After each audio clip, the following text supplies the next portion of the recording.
Mhm.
Yeah, good evening, everyone, and welcome to this section. Good evening, Prof. Good evening, sir. Good evening, You are welcome, sir. To have you guys once more. And let me know if it's a good time to start. Yes, it's a good time to start. All right. Thank you very much. Yes, sir, we are ready.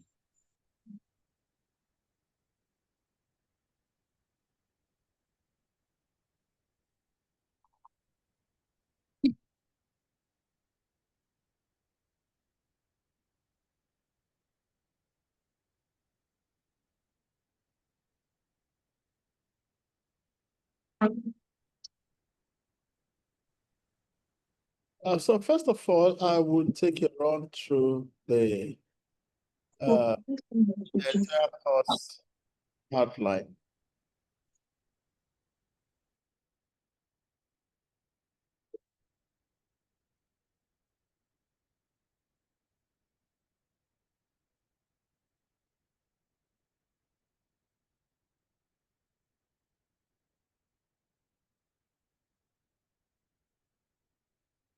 And then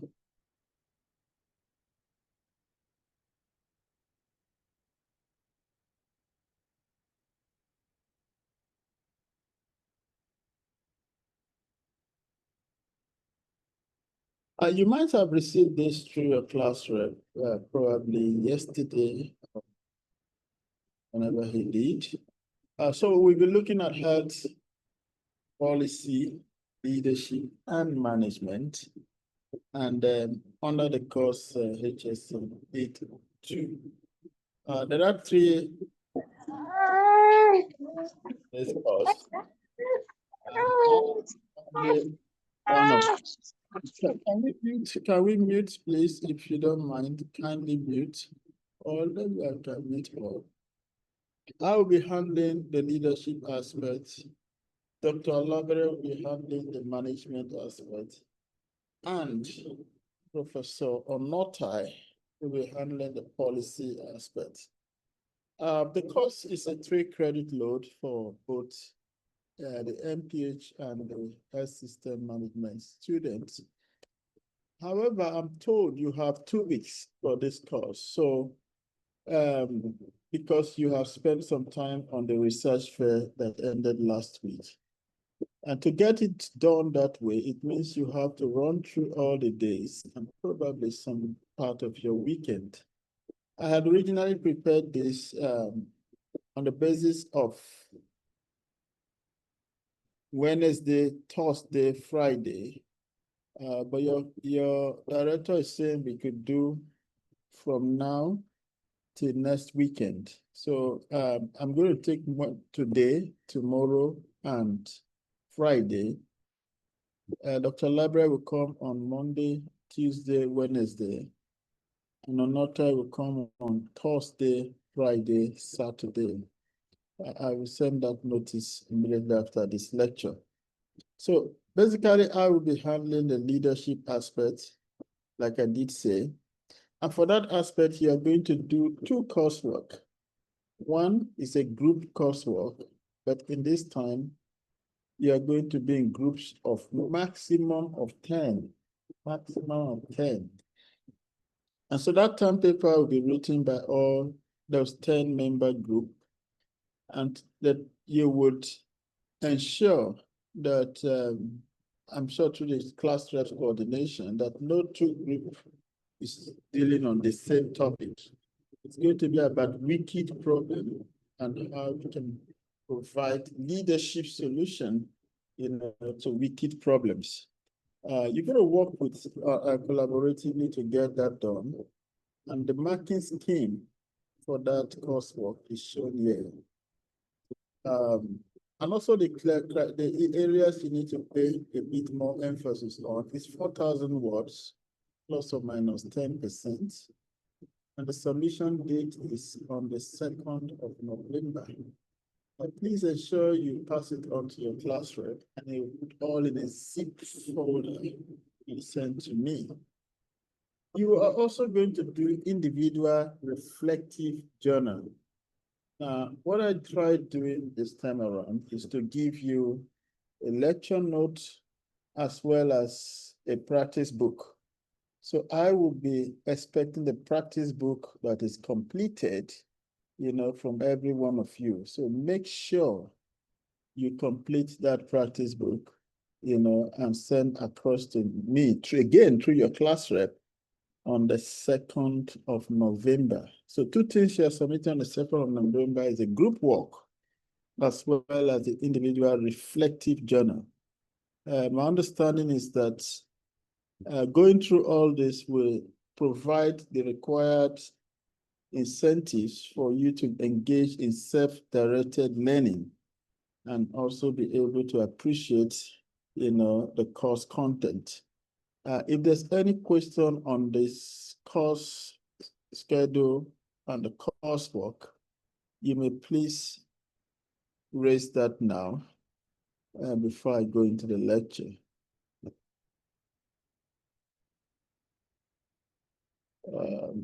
Not seeing any hands, so seems to me that all good.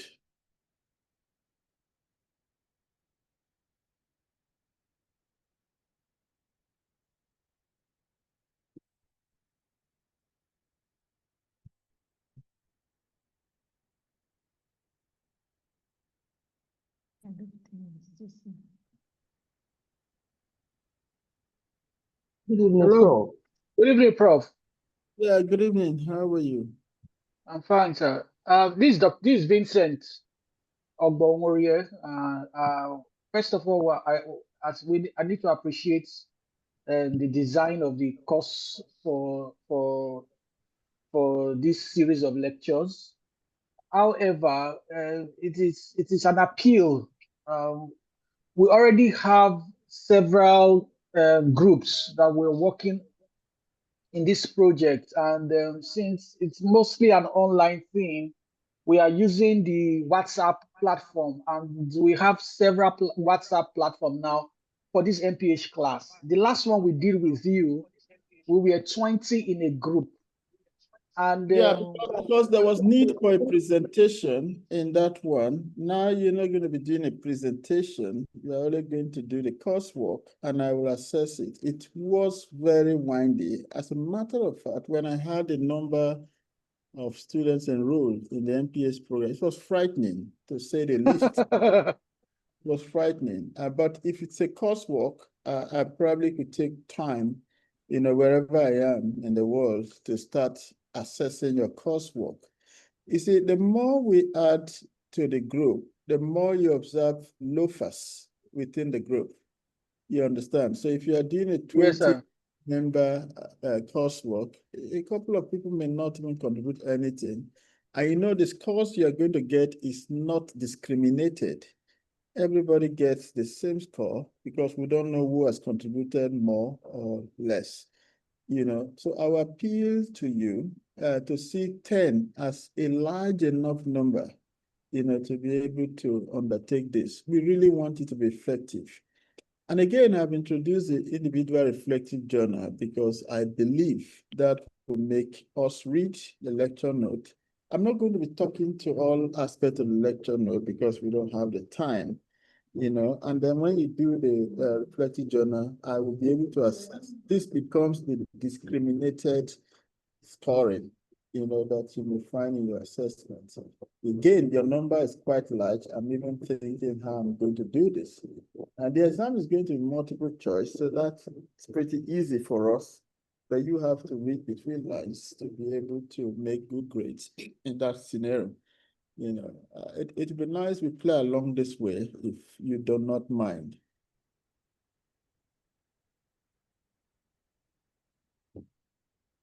All right. Any other concern? Yes, sir. Go Good evening, ahead. sir. Good evening.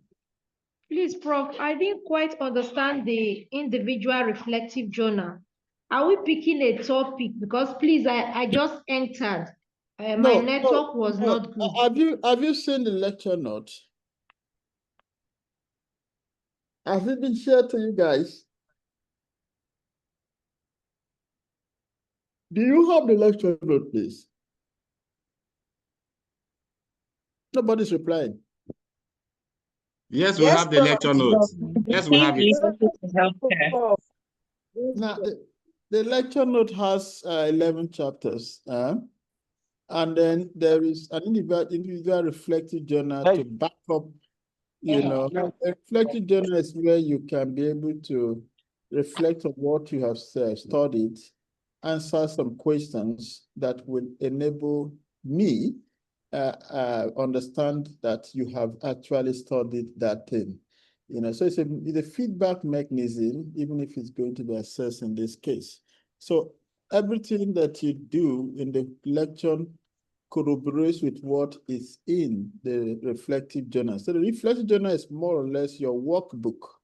You're going to work with it and then send it back to me completed. Make sure your registration number is there on the first page, and possibly your name.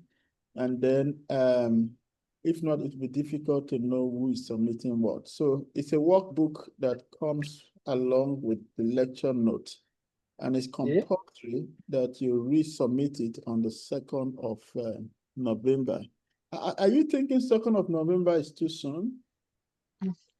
Is anybody thinking about that? Yes, sir.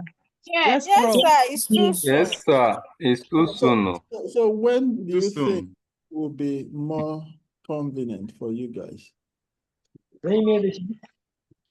Ending of November can be better.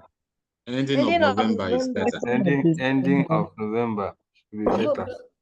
When you say end of November, it means 30th of November. Yes, sir. Yes, sir. Is that what everybody's thinking? I think it's better Yes, for Yes, sir. sir. I Ending think of it's November. better for us to Yes. give us enough time. Yes, sir. Yes, sir. Yes, please. On Yes, or sir, before please, it's better. 30th of November, sir. Or what? On or before 30th of November. Why Sir, do you? from 2nd, people can start submitting. At least from that 2nd of November, whoever that finish can submit his or her own. It doesn't work for me because again, I've said that you're going to submit your class rep. So it's not thinking that will work in that instance. So it's good you submit about the same time so that I can get it. If you say by the ending of November, I have no problem with that.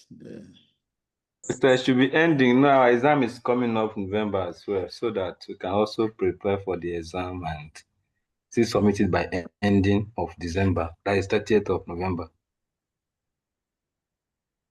Well, like I did say, if this is a consensus, I don't think I have a problem with that. Okay, thank you, sir. Thank you, sir. Thank you so Thank much, you, sir. sir. Thank you, Prof. Thank you, sir. Thank you, sir. Thank you. Okay, can we start the lecture now? Yes. Yes. Yes, bro. Yes, please, sir. Yes, bro. We are good to go, sir. Good. Yes, Prof.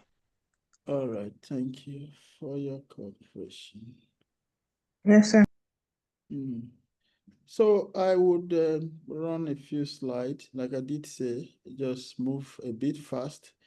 At some point, we'll have conversation. Please, I want you to be open to discussion because this is leadership. Leadership is something we can share experiences. I strongly believe many of you have got very remarkable experience to share with others in this forum so that we can together build our leadership skill. I'll be focusing on healthcare leadership. And this is because of my trajectory, and practice, and also in training, and I'll share a lot of my experiences, but I would also like to hear from you as we go on in this conversation. We do understand issues around leadership. So the course map, that is the module map, is such that we look at the definitions and concept. Then we compare leadership with management, and also look at the complementarity of both of them. Then we go into some of the problems that the head leader or managers confront. We'll look into that before we look into theories of leadership, in various fashion. I'm going to take you through quite a lot of theories, from the style, the trait, the behavioral theory, and then we go on to some of the combination variables in terms of theory. And then we look through some of the special topics around stress, team, self-management, and so on. So clearly, the scope will go around how you lead yourself, how you lead teams, and also how you can also lead organizations. We hope that I'll do this for today, tomorrow, and on Friday, we will do some practice work around leadership and emotional intelligence. I'll share with you, some exercise to look through, maybe tonight, and then on Friday, we will deal with that as closing. But to just put it in context, when we're looking at leadership now, we do not look at positional leadership. Now, positional leadership is when you have been appointed, to a position of authority. You may be in that position, but still not a leader. You are occupying a position. So when we look at leadership in this course, we're looking at influence, we're looking at skills, we're looking at confidence that we exude, that make people willingly want to be under our leadership. We do not need to force ourselves on them, but they want to choose us as leaders. So in other words, we have developed ourselves because you will come to realize that leaders are not born, but they are made. And this is a process of making leaders. So I want you to see the transformational aspect of this training, because as public health experts, as masters of public health or health systems, you're eventually going to be leaders of the profession or leaders of the team you will be working with. So understandably, you need to develop the right leadership skill. So my definition of leadership is that it isn't just a position or title or status. It is influence, it is skill, and it is confidence, which we achieve when we build the respect that gives people a reason to let us lead them.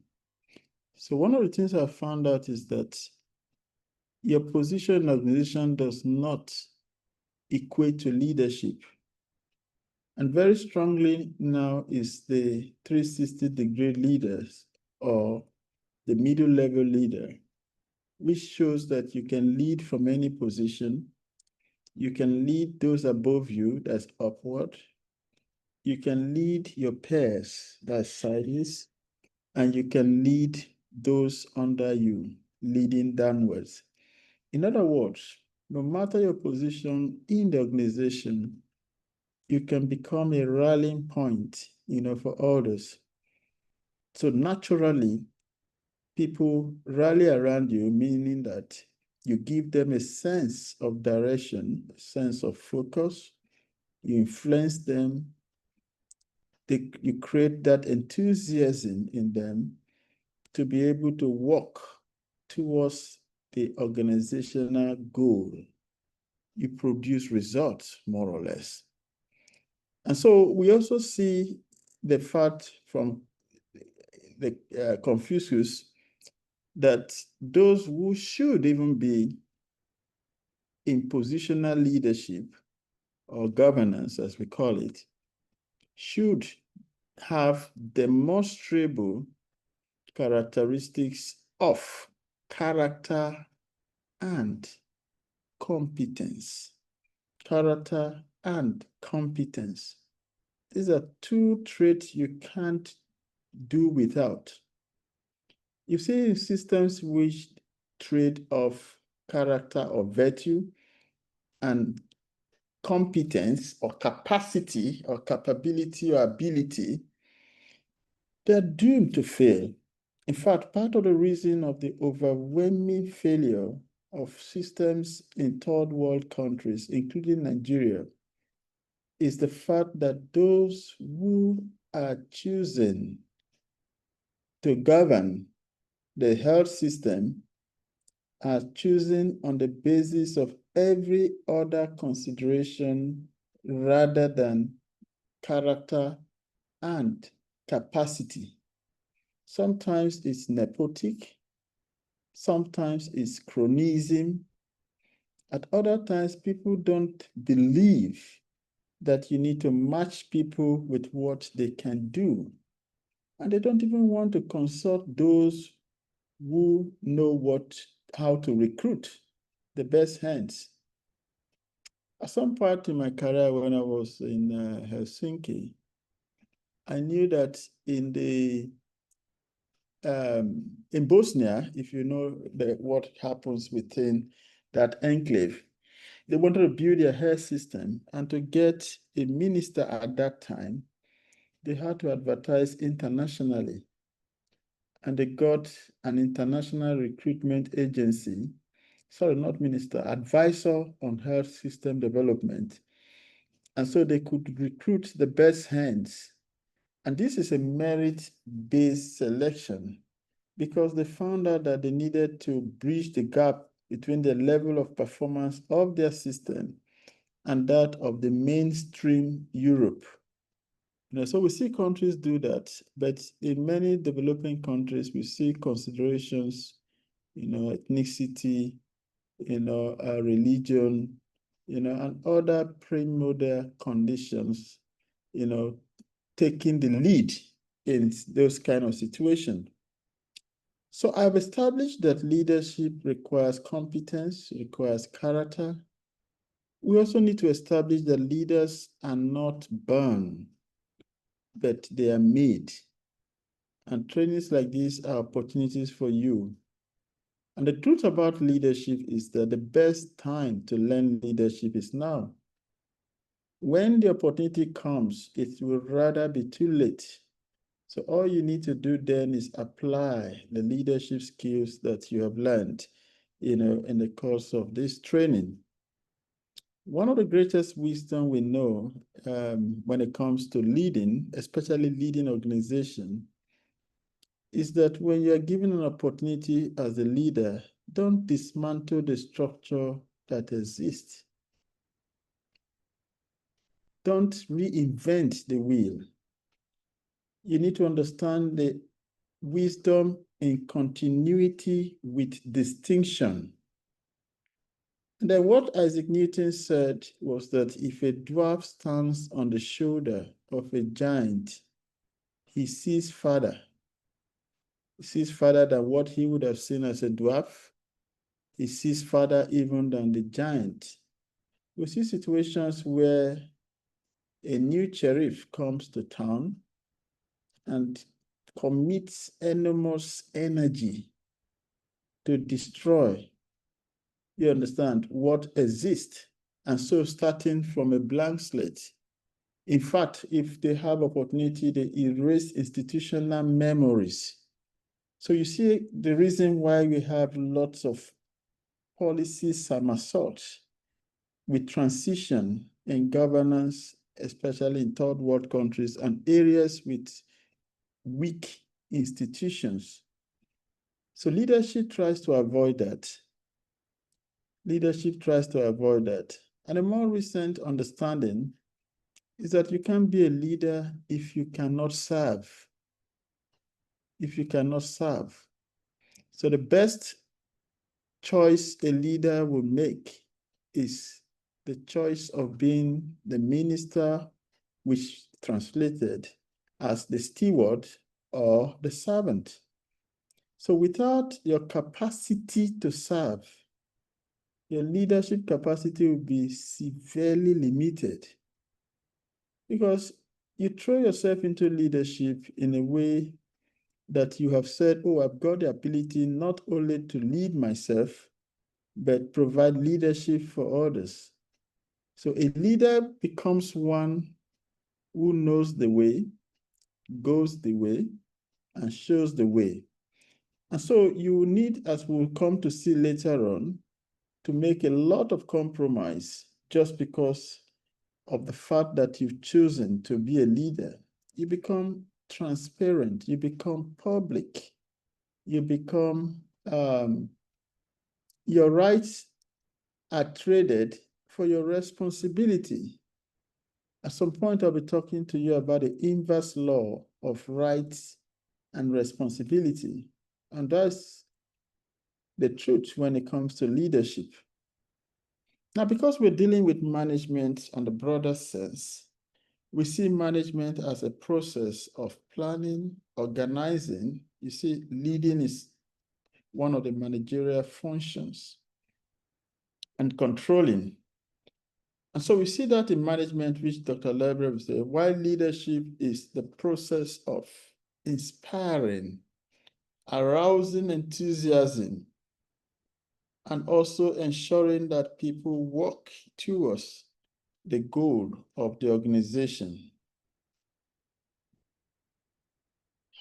When it comes to leadership, the true measure of leadership is influence. Is influence. I'll tell you the various levels of leadership later on in the discourse, probably tomorrow. And so leaders are those who are able to influence others. They're able to impact others. They're able to ensure that people follow them because they know, the people know that these people know where they are going.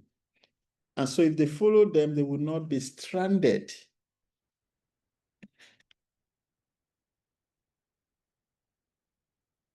I'll tell us a story. And this is a story about people who all boarded a plane. They sat down. They are fastening their seatbelt, and they're waiting for the plane to take off. And so they waited and waited and waited, and the plane was not taking off. And there arose a quarrel. And then the quarrel was such that someone from the Igbo ethnic nationality says it is the Hausa that is causing the plane not to fly. The Hausa said, no, it is the Yoruba. Yoruba said, no, it is the Igbo. Everybody was shouting, you are the one, you are the cause, you are the cause.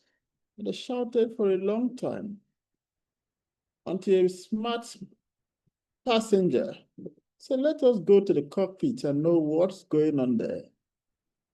Then when they went to the cockpit, they saw there was no pilot. And so they sat in a plane without a pilot. Now, if you sit in a bus or vehicle without a driver, you go nowhere. And if you ever wondered why some countries in Africa have not moved significantly, you better go to the cockpit and know if there is a pilot in the cockpit. More often than not, you may see someone who you may term, just a counterfeit of what the pilot should be. And so instead of struggling, quarreling among the ethnic nationalities, why not we develop leadership skills so that we can provide leadership to steer the country, especially in troublous times like this? So leaders are very important. Leaders are not born. No one is born a leader. Even in the earlier notion of hereditary, people understanding that they are in the lineage of becoming leaders go to be taught by the best philosophers. the best then existing school, so that they will not make a shipwreck of their leadership voyage. We see examples of those who did, and we saw also examples of those who succeeded because they learned leadership. We've heard a lot of stories about people aspire to positions, and the next moment they tell you, I'm not a miracle worker. Then why did you go there? Leaders are meant to have vision. Now, vision means a clear sense of the future and how to get there.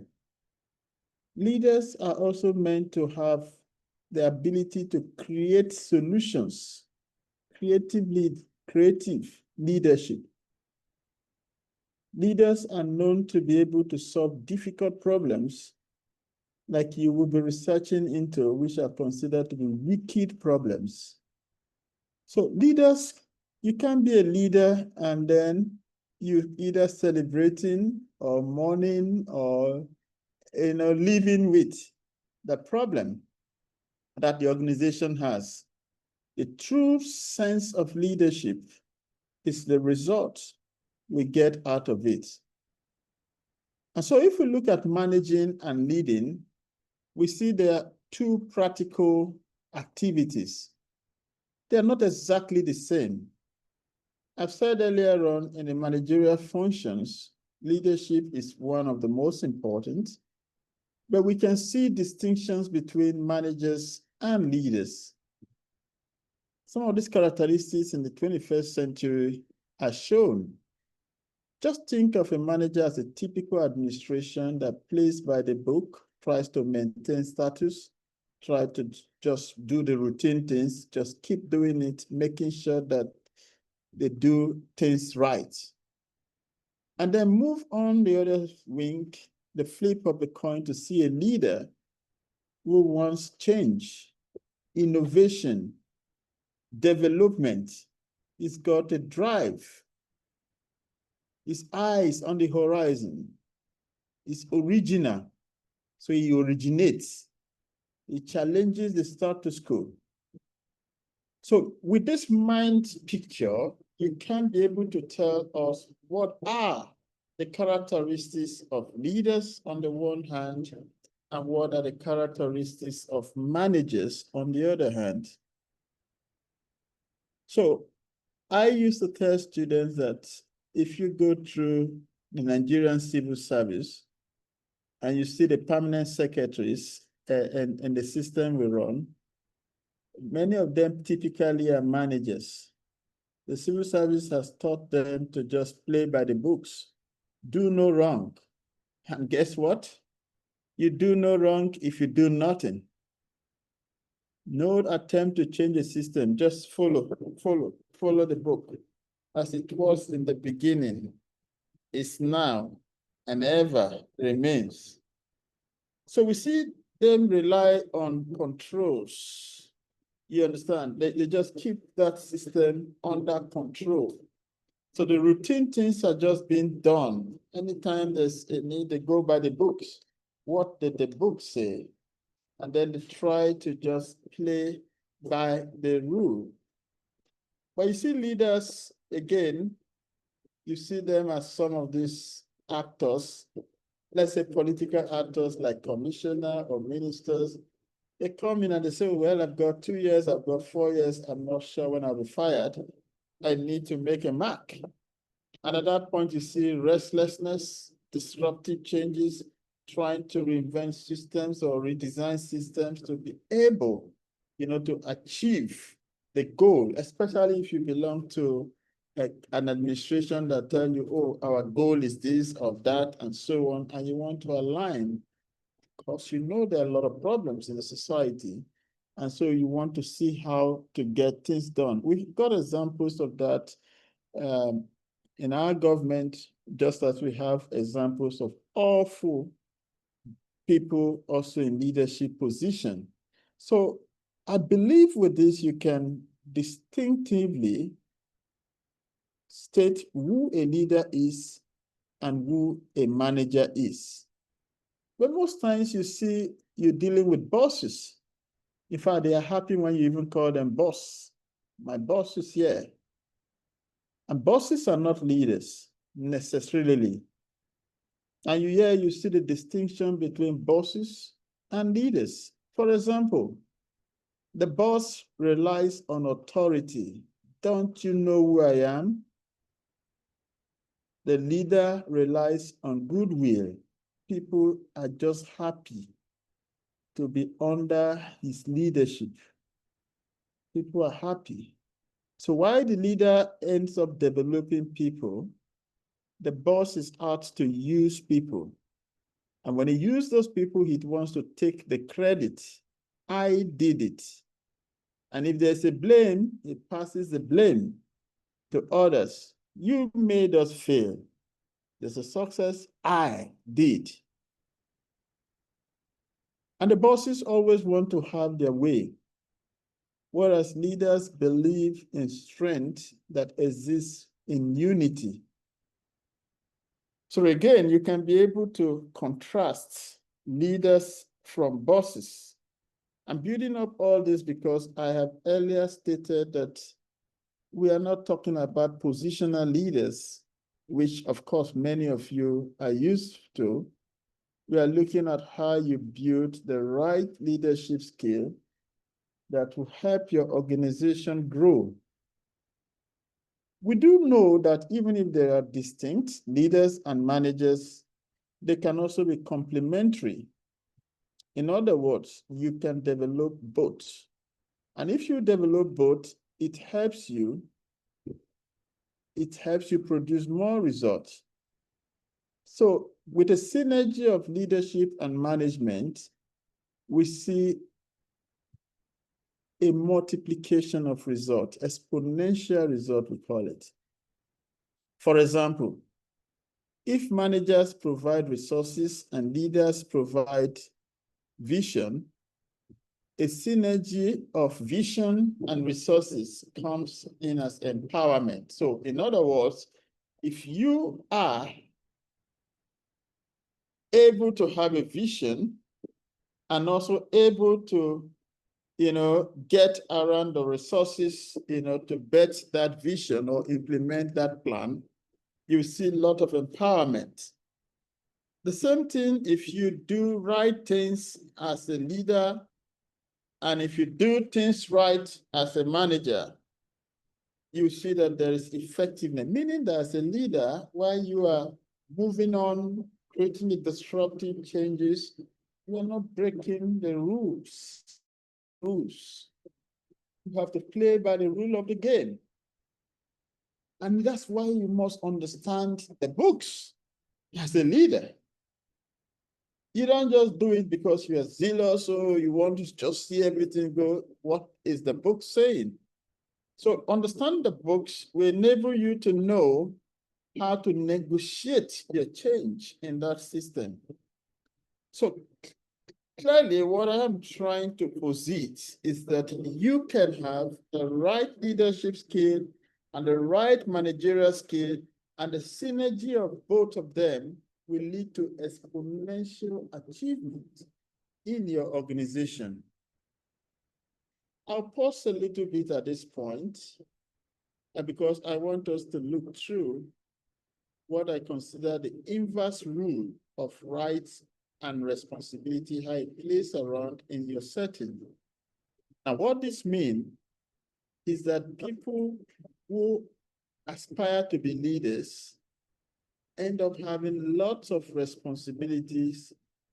And at that point, they willingly give out, trade off their rights for their responsibility. Sometimes people wonder and say, you aspire to be a president, and people are asking, what's your hairstyle? You say, why should I tell them? Why shouldn't you tell them? You aspired. By the weight of responsibility on you, it means you have to be transparent to your bedroom. You've made yourself a public property. So there is an inverse rule. Many of us work in clinical settings as doctors, nurses, pharmacists, and so on. And then you observe that you've got enormous responsibility on you. And so with that, you kind of think more about those who do not have responsibility, that have all the rights. That's the patient. The patient becomes the master. It becomes the centerpiece of everything happening. They have no responsibility whatsoever, but they've got all the right.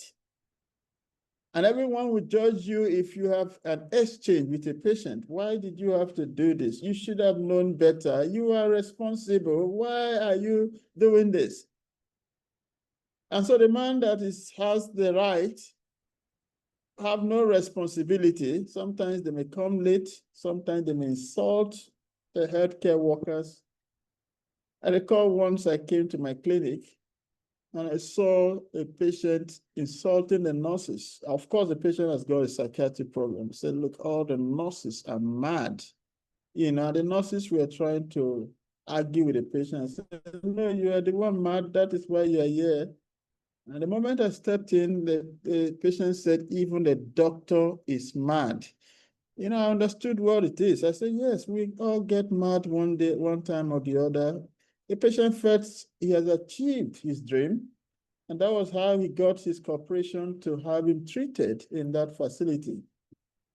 At that time, you see a woman comes, she's angry. Oh, yeah, doctor, you did this, you did that. Oh, doctor, I said, doctor, madam, please, when you go home, I'm here to treat you. Tell your husband that doctor says you should not insult him again. You know, but so we see that play out.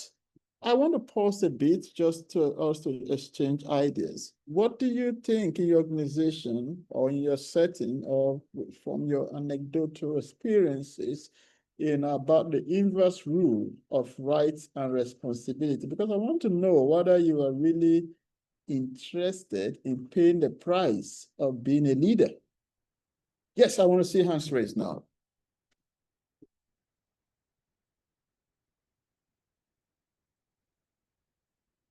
Yes, somewhere. Udo. Go on.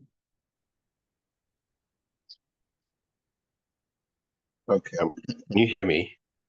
Can everyone hear me? Yes, we can hear you. Okay.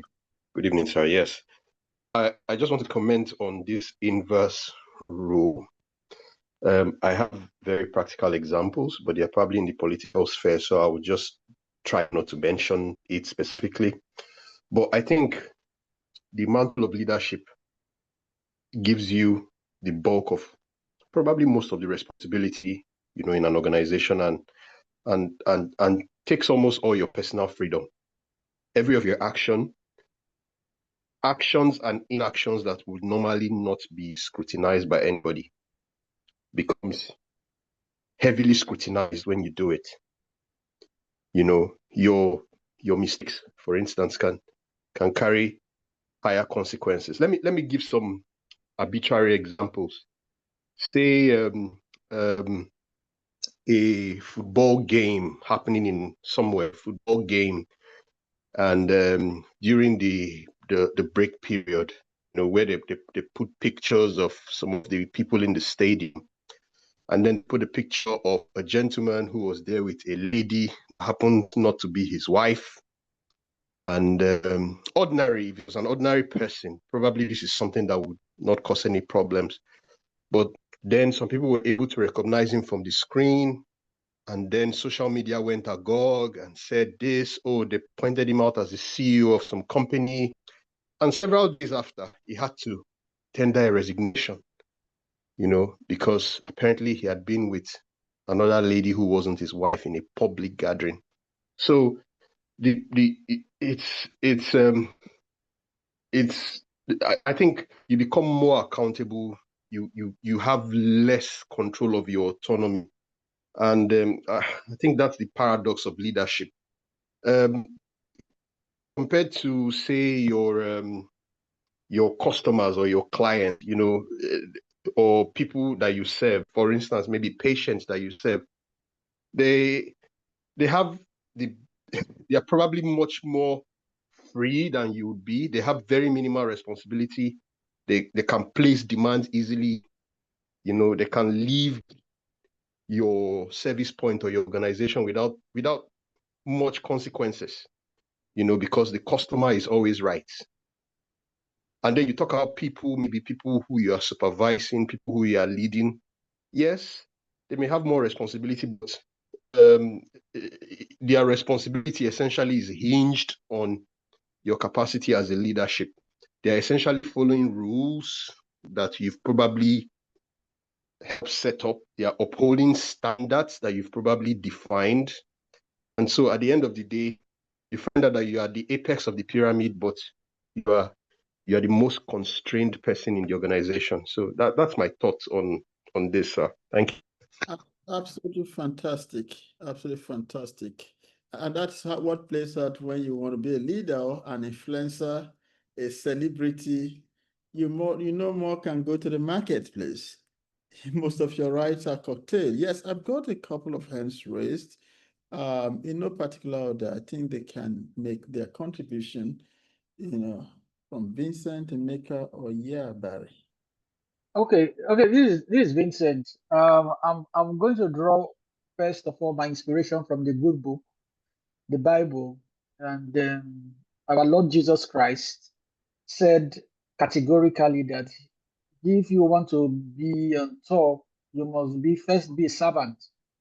So it's a very clear um, um, indication of this inverse rule and rights and responsibility. I'll give a very classical example of our own class. We elected our own class captain, who is our representative, and just organizing the class, he puts up an information on the group, maybe 3 or 4 chats away. You see somebody asking the same question that he just answered 3 or 4 chats away, and he just quietly and he responds as though he's answering the question for the first time, and he shows that great sign of leadership. This is, I'm not making a brief for him, but this is something the entire class has identified, and in fact, someone has even asked that he should teach him his temperament so that he would learn.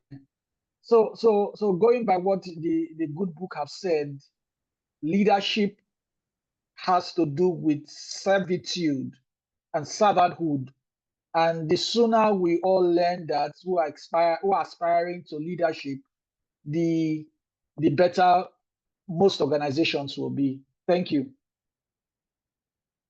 Lovely, lovely. Thank you for that. Yes, anybody raising up the hand can speak.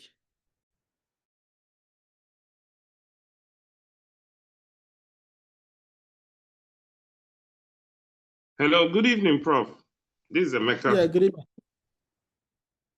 Okay, so just like the last speaker, what immediately came to mind was the biblical verse, and I look at it, this inverse relationship from the fact that in our own setting, just like you've clearly stated, the disconnect between visionary leadership, altruistic leadership, competence and capacity, and I think the main issue we have as a people, studying this is trying to find that connection between the knowledge we acquire and the practice that is acceptable in society.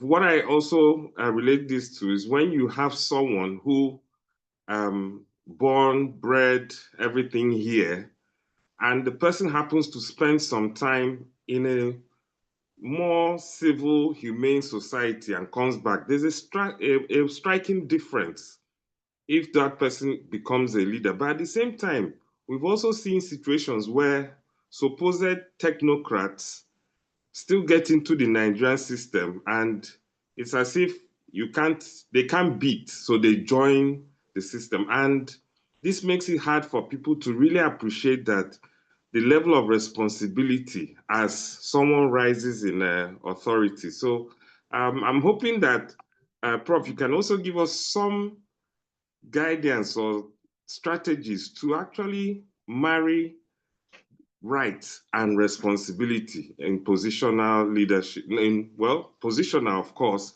because most times it's those in those positions that everyone looks up to. Thank you, sir. Thank you so much. Yes, let me get one more comment from anybody raising on the hand.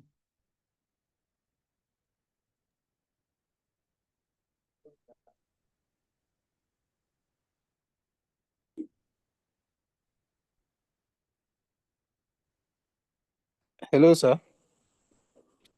Yes, sir. Yes, one more. Hello, can you hear me? Yes, I can hear you. Hello, Please. Prof. I can hear you. Okay. My name is Yabari. Go on. Okay, I want to look at the inverse rule of right and responsibility in this aspect. Firstly, when I look at the concept, in an ideal setting, in an ideal society, I believe that in an ideal society, and because the right also one have gives you that freedom, gives you that access, gives you the protection as well, and the responsibility will ensure that individual use those rights ethically. But in this context of inverse law, those who enjoy more rights, or should I say privileges, they sometimes exercise a lesser level of responsibility, and those with fewer rights are burdened with more accountability and consequences. So I want to narrow it down to public in a public health setting. Okay, I'll look at two settings: the public health setting and the political setting. In the public health setting, for example, in a disease outbreak, communities might be asked to follow strict rules of sanitation, reporting cases, while the institutions that are responsible to provide infrastructure to prevent all these menace will actually fail to deliver those basic services. So in that case, that's actually the inverse rule that is playing out here. Then in a political setting, leaders and the elite might likely enjoy a wide legal sort of immunity and privileges, evading some level of accountability and responsibility for their actions, while ordinary citizens with fewer rights or powers are often strictly held by laws and responsibilities. Talk about tax compliance and legal and some legal penalties. So in my opinion, like the last speaker said, I think there should be some sort of balance with this right and responsibility, and that will go a long way. That will go a long way. Thank you, sir. Thank you, Prof. Yeah, thank you so much. Yeah, I brought this up because as we proceed, it's important for you to know there's a price to pay when it comes to leadership. As someone used the class rep as an example, you can imagine he would have to attend maybe people's birthday, you understand, events, just because he's a leader. He has to bend backward, some annoying characters will come in, oh, well, step on his toes and so on. You say, well, I'm a class rep, I'm here to serve. I wouldn't want you to think that what you see in the political era in Nigeria is what leadership is all about. It's far from it. Leaders are meant to be servants, not bosses. They are meant to serve people. They are meant to be seen, not only heard. They are meant to show examples of what it takes. They are not meant to have impunity where you can do wrong and get by. So leaders, if you go back to what Confucius says, should be chosen not on the basis of hereditary, but on demonstrable traits of character and competence. I'm going to run through a couple of what the health manager does quickly. As a health manager, you manage people, you manage activities, you manage resources, you manage information. You have a lot you do as health manager. Collins Hayes put it very clearly what health managers often are seen doing.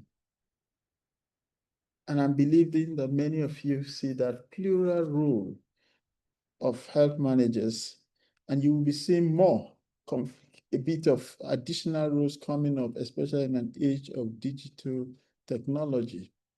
So a health manager has a lot of things to do. You may be seen doing conflict resolution, negotiation, procurement, doing all kinds of things as health managers. And this all requires strong leadership skills. And so there are challenges. If you go by the WHO management activities for health, what are the core functions of health management? You will see financial planning and management, human resource governance and accountability, planning and management of health provisions, managing performance, and so on. According to Minsbit, managers' role can be divided into three: the interpersonal role, the informational role, and the decisional role. And this is very important. Sometimes when we look at the skill theory, you will see that as a manager, or typically people will require conceptual skills, or technical skills, or interpersonal skills. Now, depending on your level in the organization, if you are the owner of the organization, you must have the conceptual skill. You can't do without that, because that's what beats vision. That's what beats strategy, the conceptual skill. If you don't have the technical skill, you possibly can hire. But whoever you put in as your top level management staff must have technical skill. And whoever you put in as your tactical operational level of management must have strong interpersonal skills. So depending on your level within the organization, you see how prominent these skills are. We've seen people who didn't go to school, but have strong conceptual skills and have built formidable companies. They're able to hire the best of hands, the best technical people, to run their industries. Have you ever wondered that some of the richest people in the world are not the most educated? They're not the most educated. In fact, some of them are dropouts from school, meaning that they were forced by circumstance to find their place in history, and they did so well in whatever they're doing. Examples abound. So there are some activities you would do on your own, but I come quickly to what contemporary problems we face as leaders. Many of those problems are easy, solve. Every day you go out, you solve lots of them. Very easy problem. But a few problems are complex. And these are the problems that can be described as either wicked problems, super wicked problems, and also some have led to social mess. I know you're beginning to think about some of those examples, but look at the clear characteristics of wicked problems. You see it here according to Rita and Weber. A wicked problem has no definitive formulation. A lot of people have said one thing or the other, usually contrasting. They don't have a clear definition. I was thinking some while ago about what people call the Nigerian factor. ask, went to the literature, we find out our sociologists, have not been able to tell us clearly what is that Nigerian factor. But people just say it. And sometimes people relate it to situations where perhaps you come late to work, you say, oh, Nigerian factor. Or maybe someone asked for a bribe, oh, well, Nigerian factor, and all that. But wicked problems have no definitive formulation. They have no stopping rules. They just keep going. In fact, as a matter of fact, every wicked problem is unique in itself. Inter-ethnic rivalry. Nigeria is one of few countries where ethnicity is so pronounced. As a matter of fact, there's very little blending in the society. Some of you may have been in Port Harcourt or Rivers State for more than 5 years, and you still can't feel safe to say, I'm a Rivers man. Even if you have a constitution that backs you to say that, it's still difficult. In fact, even in places where they had stronger bonds, like the Southwest, they're beginning to have a lot of fault lines. You came from Osun State, you came from Ogun State, you understand? So even if you speak the same language, when push comes to shoves, people tell you where your parents, your great-grandparents come from.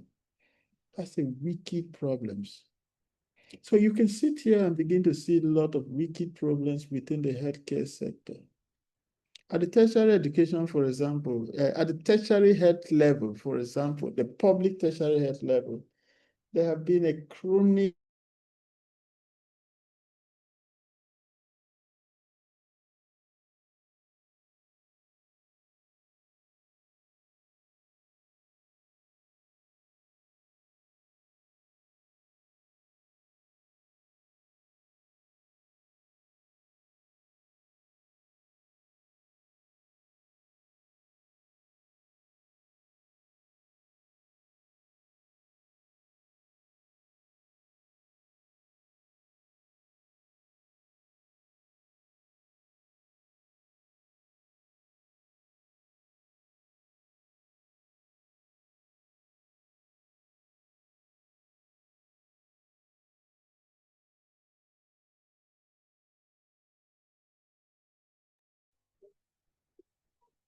It's like Prof Networks has gone out. Yeah, maybe cost rep can inform him. He's been logged out. Problem. He's back. He's back. Just a minute, yeah. Thank you.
Apologies, I lost you guys at some point.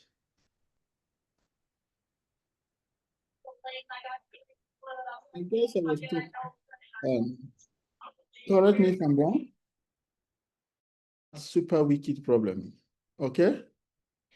And I did say that this is an extension of wicked problems. Why we're bringing this up is because we believe that you can deploy leadership strategy to solve some of these problems. Finally. Hello? Confirm you're hearing me, please. Yes, Before sir. I'm I everywhere. can hear you. Good, thank you.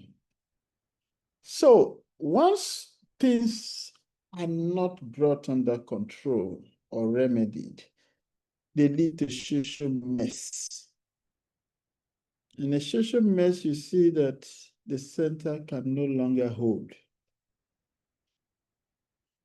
And even if you want to bring change in that system, you will be faced with stiff resistance to change.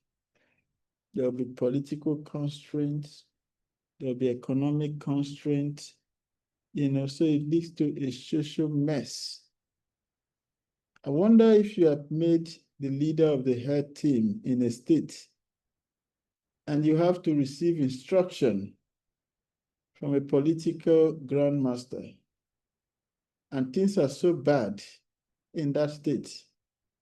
But anything you want to do, you want to go and get an approval from someone else. In other words, you are not in a position to take decision that will lead to the improvement of the state of affairs in that system.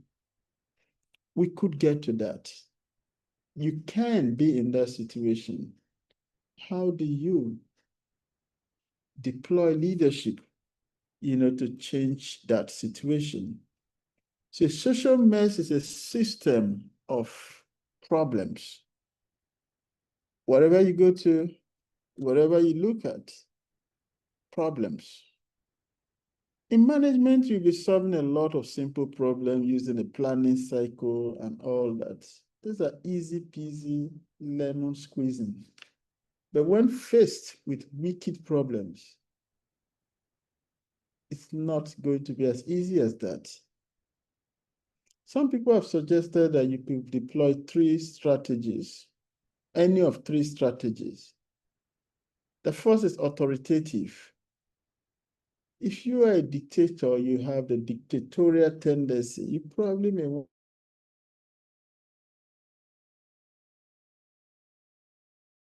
the wicked problem.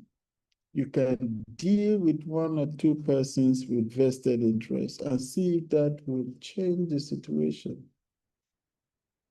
We had a story about the expansion of Boko Haram, which followed after the state felt that they had dealt with the originator, and so it blew out of proportion. Sometimes authoritative mechanisms may not give solutions to wicked problems. It could also be competitive. In a competitive atmosphere, let's say there's a fight, doctors and nurses, allow them to fight. Whoever is able to win takes the day. That means that you are allowing people to go out in the brawl for as long as they have the energy to do so, until one is subsumed under the other. It also may not work in all cases. Or we could look at collaborative strategy, which obviously will lead to the win-win approach. In other words, people give some trade-off, horse trading, so that you'll be able to allow a balance between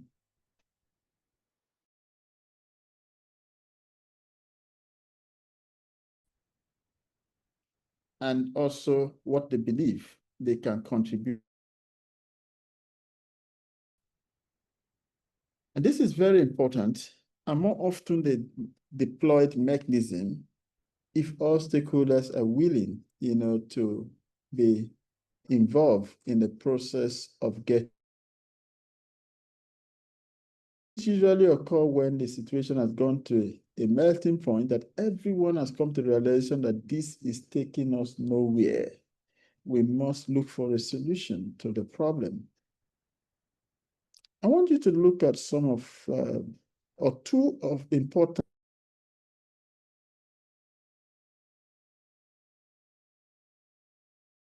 And the other is the Owele.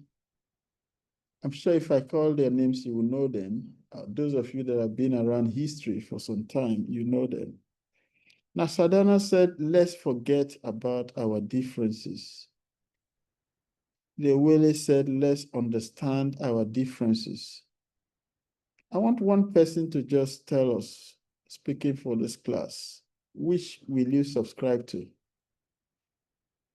Which of these will you subscribe to and why? Yes, who is raising up the hands?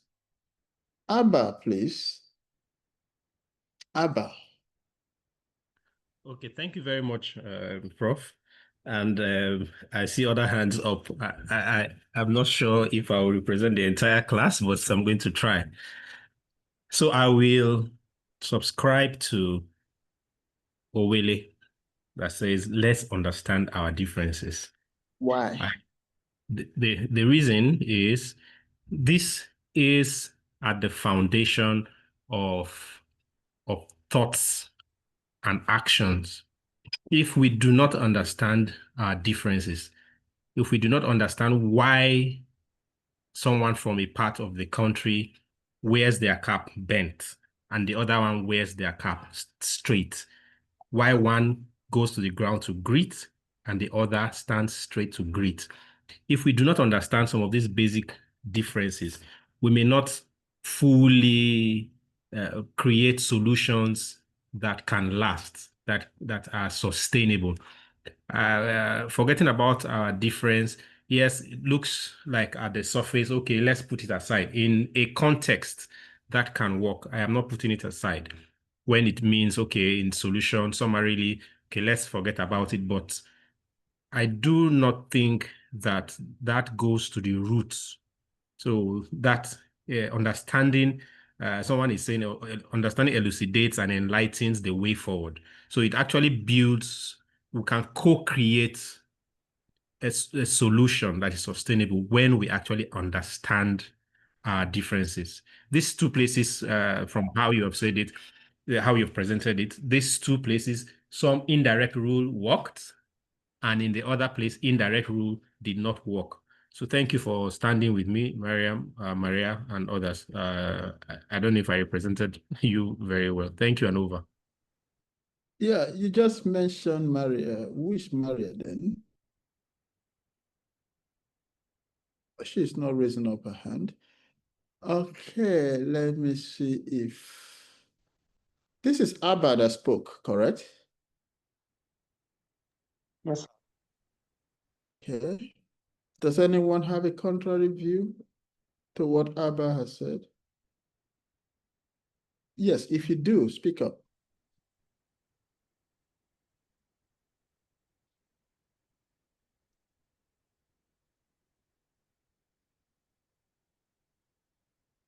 So we all agree with him. Understanding we all agree with him, correct? Yes. Is there anyone that doesn't agree with him? Good evening, Prof. Yes, good evening. Oh yeah, good evening, every member of the class. I quite agree with him, but I think in the face of leadership, we could really look at situations in different spheres, depending on what you want to solve. If you want to alleviate a temporary issue that is getting catastrophic at the point, I would really go with letting our differences go, just to make sure that you let the ground hold, right? But if you are trying to look at the long-term benefit of things, given the fact that when you make rules today, you may not be here tomorrow to defend them, you may try to emphasize the understanding of the differences so that there will be a consensus and then a common ground that even those that will come later will have to, they will live by.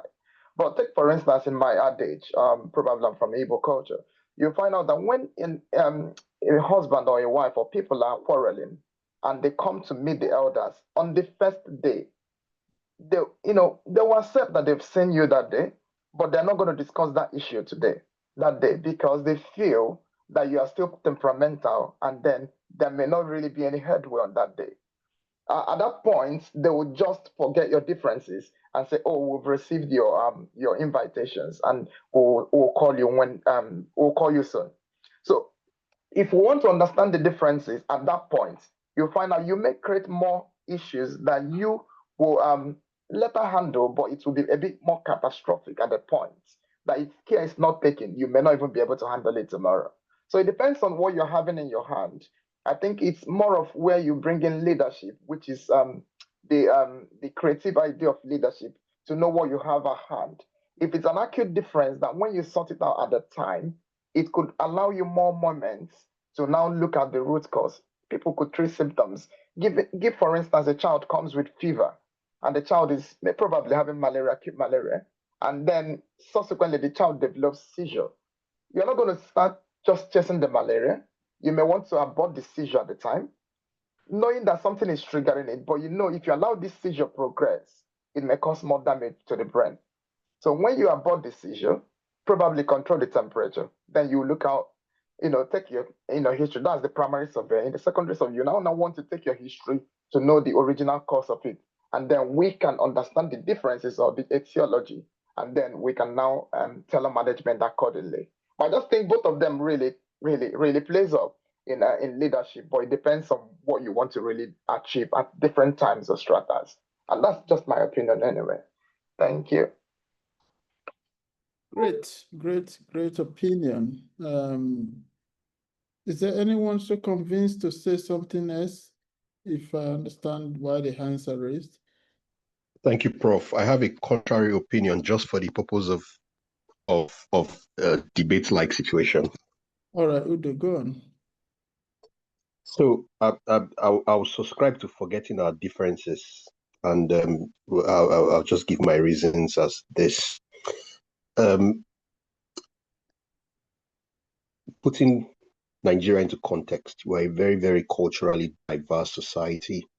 A lot of things have happened since we achieved independence to this date. The problem is differences have always been constantly highlighted right from the pre-colonial era. They've always made it clear. They've always tried to segregate and marginalize. So my own fear of constantly highlighting differences is it just keeps on fueling tension. It makes it difficult to forget old grievances that have probably been committed by people who were leaders before we even became adults, grievances committed by people who have long passed away, died. And so constantly highlighting them just keeps on, repeating, or it's like you're trying to open a wound that is trying to heal. You're stirring up historical animosity. And I don't know if that's very helpful. Another problem I have with understanding our differences is it keeps that division there. Trying to understand differences it's okay to acknowledge and empathize that there are differences, but it sort of promotes division over unity. I feel if you keep focusing on differences, it subconsciously reinforces division, but when you tend to forget these differences, you're encouraging people to see each other as equals. You are encouraging them to see each other as the same and not members of a separate group. Another thing I can think about is encouraging people to forget their differences is you uniting them to build a new shared identity, because you're essentially trying to tell them that they should ignore their the context now is Nigeria. You're trying to tell them to ignore their ethno-religious or tribal differences, to strive together to build one a stronger national identity.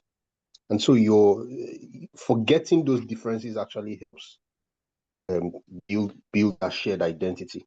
It also helps a great deal because it simplifies interaction, between people. It allows smoother, social or professional interaction. I don't have to be thinking about, oh, I have to prostrate to greet you before you would actually find me respectful, or I have to shake your hand with my right hand or I have to write with my right hand, even though I'm left-handed, because you find people who write with their left hand offensive, or you find it offensive. It just allows the interactions to be much smoother from a social construct. So these are my own thoughts, but this is just for the purpose of a debate. Thank you, Prof. You rightly said, just for the purpose of the debate. But this is very critical. And that is why at some point you'll be looking at team and teamwork. You find out that there are some behavioral tendencies when it comes to team or team members. On the one hand is the fact that people want to be accommodative. Accommodative in the sense that no matter what you do to them, they want to feel that they can overlook it. On the other hand is people want to be assertive. Assertive in the sense that they want to stand their ground. They want to be seen. They want people to understand that, look, this is their position. If we go by those two extremes, we go nowhere as team members. And so there will be need to have a balance of assertiveness and that art of cooperativeness, which is assertiveness means having your wish done, cooperativeness looking out for the other's wish to be done. If you have a balance of that, it leads to collaboration. If you are more assertive than being cooperative, it leads to competition. So sometimes you can belong to teams or groups or maybe stakeholders within a system. You see a lot of competitions. Everybody wants to score the goal. The question will now come, in moving a team forward, which do you think will be better? Is it a football team or the relay team? Because everybody wants to score goal. Oh, they give highest goal scorer to someone. Oh, golden boot to someone. Oh, let me go. A defender, a goalkeeper, everybody wants to score the goal. But if you are more cooperative than being assertive, that will lead to accommodation. And that's where we come in. Oh, forget our differences. Accommodate one another. But that gives us a false sense of security, because people get bottled up to the point where they probably can no more accommodate. And by the time they react, you will even say it was better that they have stated their stand all along. And everyone's voice needs to be respected. Respected. So understanding differences gives a lot. For a short time, you want to forget about your difference to come together, but you still have to go back to understand those differences to be able to keep that togetherness, in the group. So leaders do this. So when you have those difficult problems, you've tried the issues around competition, collaboration, you've been autocratic and you have used authoritarian approach, it's not solving it. You may start thinking about resolving. In resolving, you look for an outcome that satisfies all. What is good enough? Share this to this, share this to this, and they move on. Or you can solve it, which means you are able to get the best fit or optimal solution. Or you can dissolve the problem.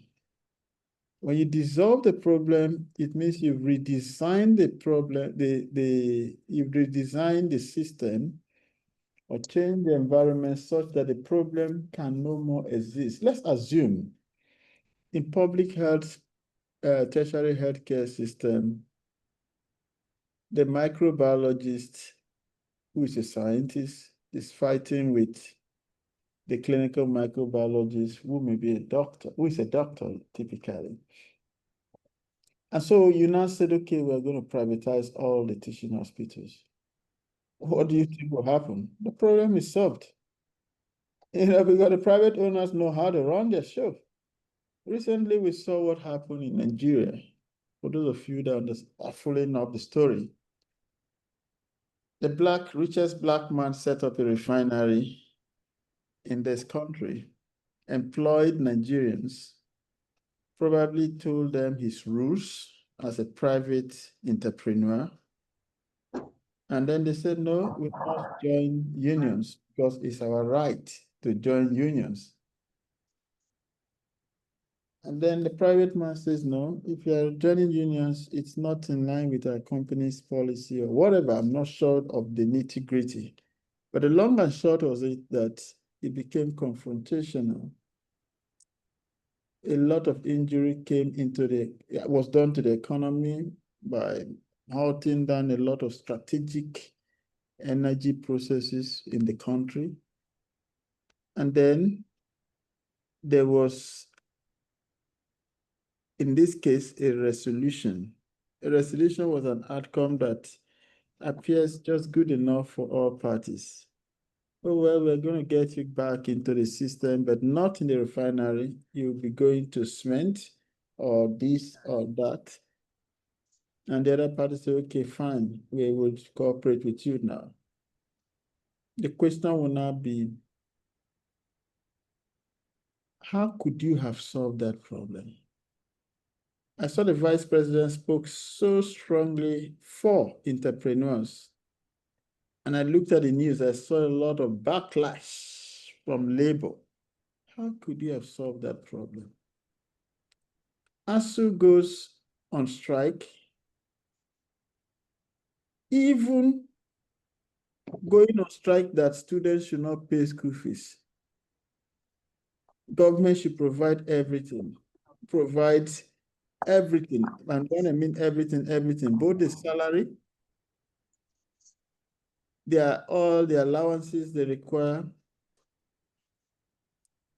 And then they go on strike against the government that did not employ them, employed by a council in individual universities.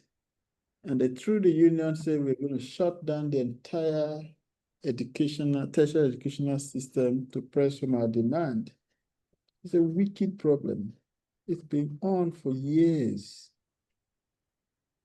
You may have looked at the fuel scarcity in Nigeria as a thing of the past, only in the last maybe 1 year. It has always been a wicked problem. Subsidy was a wicked problem. So we need to take time as leaders, especially public health leaders, to see how we can use our competence to resolve problems. Don't be in an organization celebrating the problem you met. The result you produce tells us how effective you have been in leadership. As a matter of fact, if you do not make a change in your organization, it would have been better you were not even there in the first place.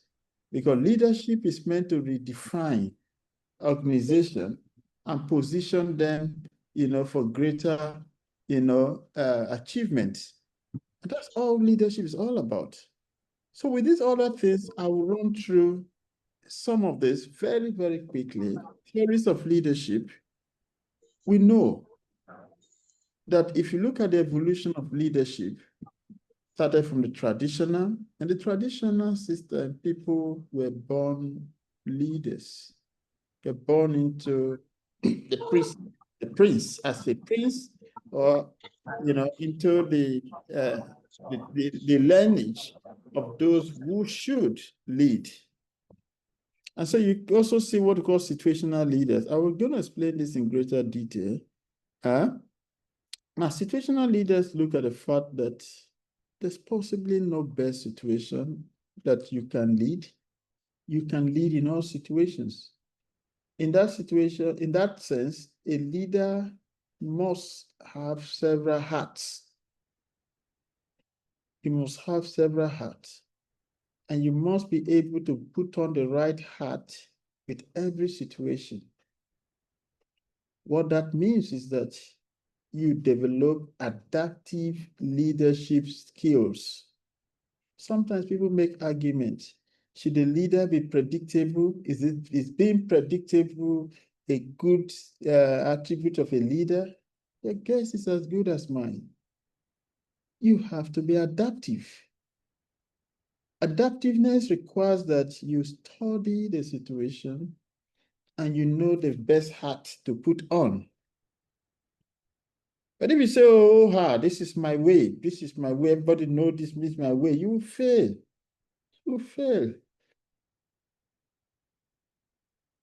Let's take it this way. Assuming but not conceding, Barack Obama made success leadership as the President of the United States of America. And then you bring Barack Obama to Kenya as the President of Kenya.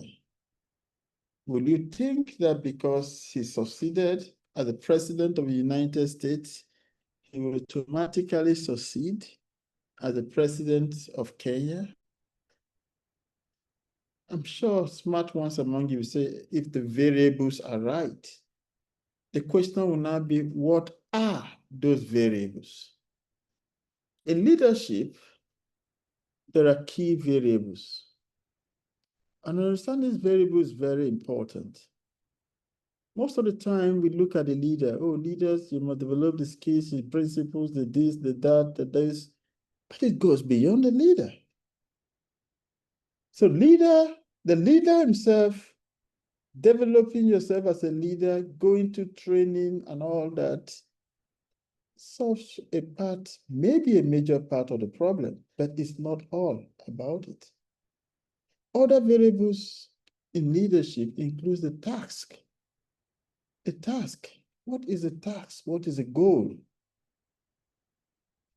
Some people do well in certain tasks, but not in others. If you are going to be working with relatively less skilled people, you possibly will want to put on an authoritarian or dictatorial, or a paternalistic style of leadership because you have to guide them to do what is right. Let's assume you're a doctor, you're working with a CHU. A CHU is a community health extension worker. You want to guide them properly. But let's assume you're working among your colleagues, relatively skilled, and all that. You possibly may use a different style, like a laissez-faire, or probably a democratic style, because you feel these are professionals, they know what to do. They've got that professional mindset, to do what is right. So the task is very critical. The group members, what is your position? We're going to be talking about that, but I'll share it because I've already shared the lecture note with you, so you read it up. What's your position? On the Friedman's theory, we want to know what the position of the leader in the group. If you come from a disadvantaged position in your group, you have to do something remarkable to be recognized as a leader. If you come from a highly advantageous position in the group, you have to do something remarkably stupid to be de-recognized as a leader. You already have a milestone in front of you. I came from a majority ethnic group, so there's a higher level of acceptance because my group are, let's say, a simple majority. And so you that came from a disadvantaged position, you feel is all uhuru. And you sit down and begin to do routine instead of distinguishing yourself as someone who knows what he's doing and is able to provide leadership, it will be a difficult thing in that sense. This is what you see in traditional society with a lot of fault lines. A lot of fault lines where there's strong ethnic, there's strong religious bias in whatever we do. And so that goes into the situation and the environment you're looking at. What's the internal dynamics of the group? The cultural issues? Are there interested parties outside the group that wants to destabilize the group or entrench their interests, as the case may be? So when we study leadership, we don't only look at the skills or the leader themselves. We have to look at all four variables. And in discussing leadership, solutions, it's important to look through those four variables: the leader, the task, the group members, which are the team, and then the environment. You need to look, this is now in your mind. I'm sure you guys understand how to do some mindful things, looking at, just look through your mind. Who do you consider your role model? What traits or practice do you see in that person that makes you see this person as your role model? You're going to answer that yourself. But looking at the theory, we have the great man theory. And these are some examples of people who are known as great men. I'm sure you know them, but the last on the right-hand side is Napoleon Bonaparte.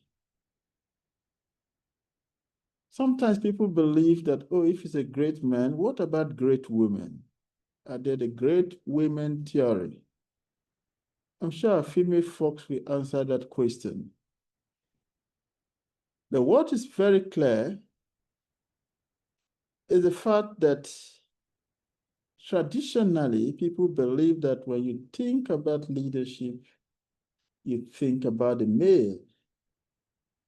And so we tend to have a double bind phenomenon where people believe that to succeed as a woman, you must match both the masculine, assertive, and agentic nature with the feminine, communal, and supportive nature. In other words, you cannot just be only typically female, and you succeed in leadership. I'll put it up to two ladies in the class to give us their view about this. Do you think that to succeed in leadership as a woman, you must put on that masculine toga in addition to your feminine original toga?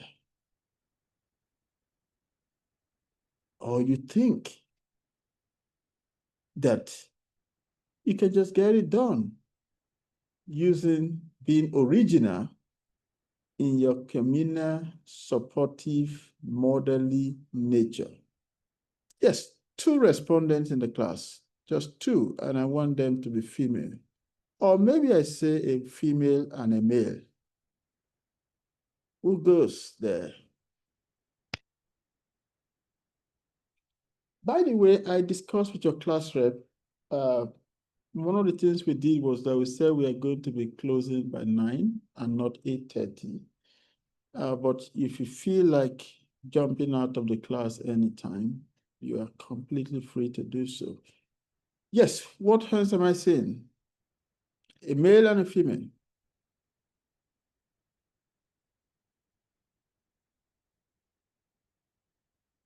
Any hands?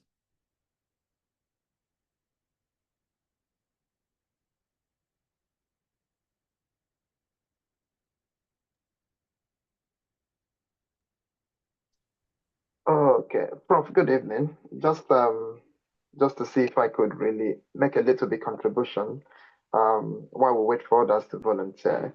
I think for leadership, there's this principle of being both firm and being fair. And I think that assertion alone, buttresses what the question really looks like. If for the feminine component of things, we're looking at the motherhood, the nicer version of things is important because leadership is about influence. Sometimes you don't really need to woo people completely or with authority, depending on the skill mix, like you said. All of these things play part in leadership. It's really a dynamic thing to be a leader. Even being a man, there should still be an element of niceness to be able to perform and influence people with confidence. There is this element of firmness in that if you're not firm, even in certain distribution of things, even in developed societies and the developing ones, you need that element of fairness because man is a social animal. To an extent, democracy could really fit in things, but not in all things. So I think that element of fairness and firmness is needed for a complete leader, be a man and a woman. Like you said, leaders are not born, they are made. When you've gone on, you got all the necessary trainings, be you a woman, and you think you can really develop the toughness within the situation because it's a taxing thing to be a leader. A lot of things will really be persuaded, and you're really able to compromise with the inverse rule, taking up the responsibility, and then shutting down your rights and all of those ones. You just need to know all of these things prior to volunteering to become what you want to be. But I think whoever thinks he or she has got these capabilities will really be able to perform because that's just the requirements every follower will be needing from the leaders. And any woman or a man can do that. Lovely. Can I hear from the female folks among those raising up their hands, please? Yes, please. Is there any female there? Better looks like a female name, if I get that right. Yes, can you speak? I want this one female to speak. Go on. So I think leadership qualities, for example, here it's as though assertiveness is a masculine trait, while communal. Can you hear me? Yes, we can hear you. Is a feminine trait. What I believe is that there are leadership qualities are kind of neutral. As a woman, you can be very assertive, and I don't think it's a masculine thing to be assertive and to be tough in situations that you need to be tough. It's just a human thing. Same thing for the male. There are some people who are just naturally nice and kind.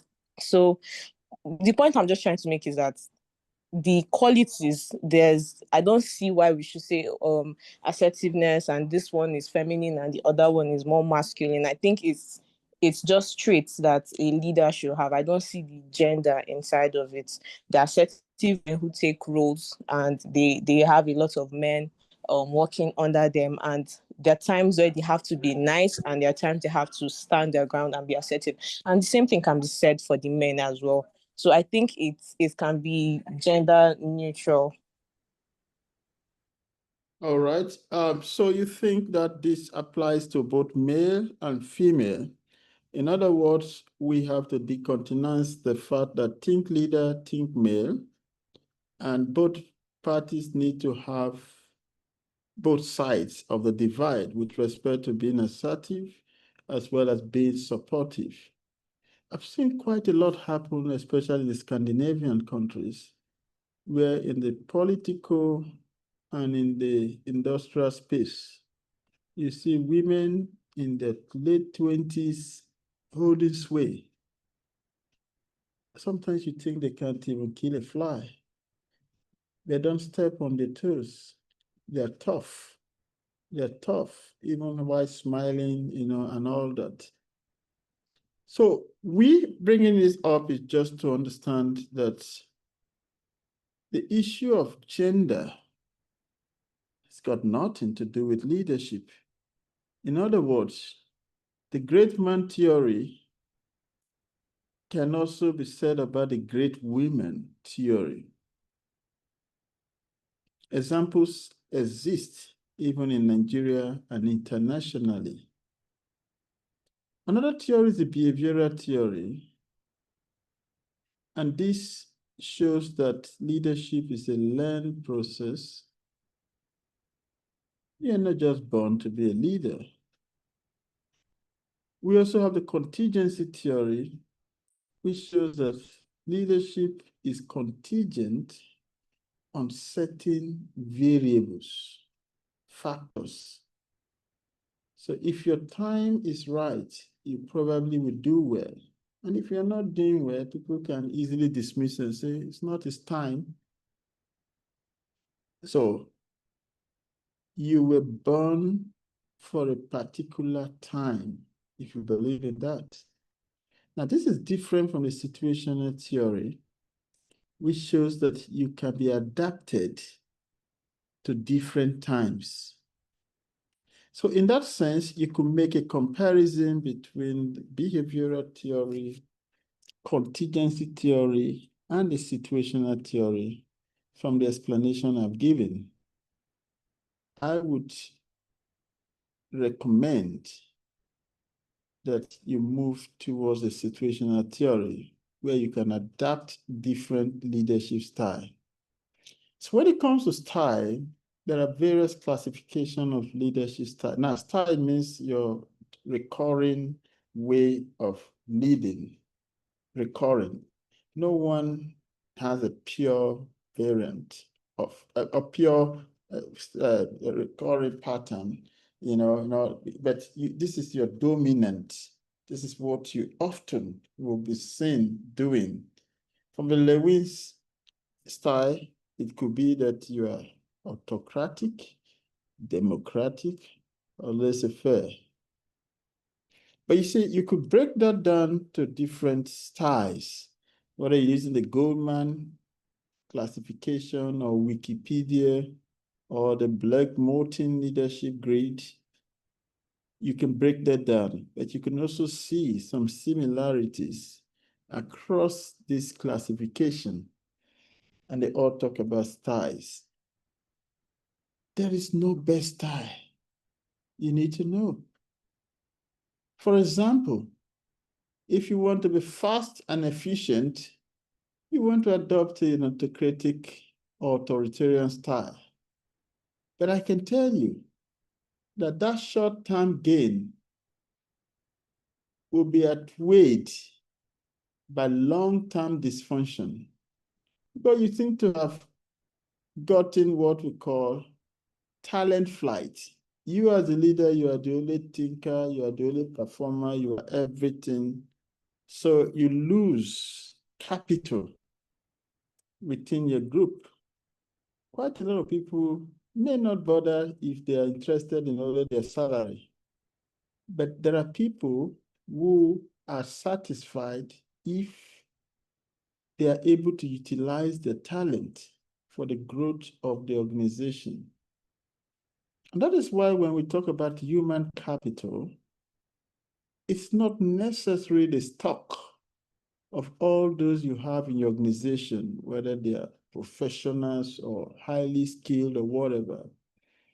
It is a combination of what each of these put on the table. So you could have a star-studded team with very minimal performance because the leadership DNA is not structured to be able to make good use of this talent. Some even leaders want their team members to always file behind them. In other words, study their body language or their clear verbal directive with no dissenter. So in that sense, they want to develop the phenomenon we call groupthink. Groupthink. And so with that situation, there is a lot of talent flight. You can count your team members, but you cannot get the talent from them because you are not ready to exploit that talent that they have. You might have been in situations too where you say you are being micromanaged.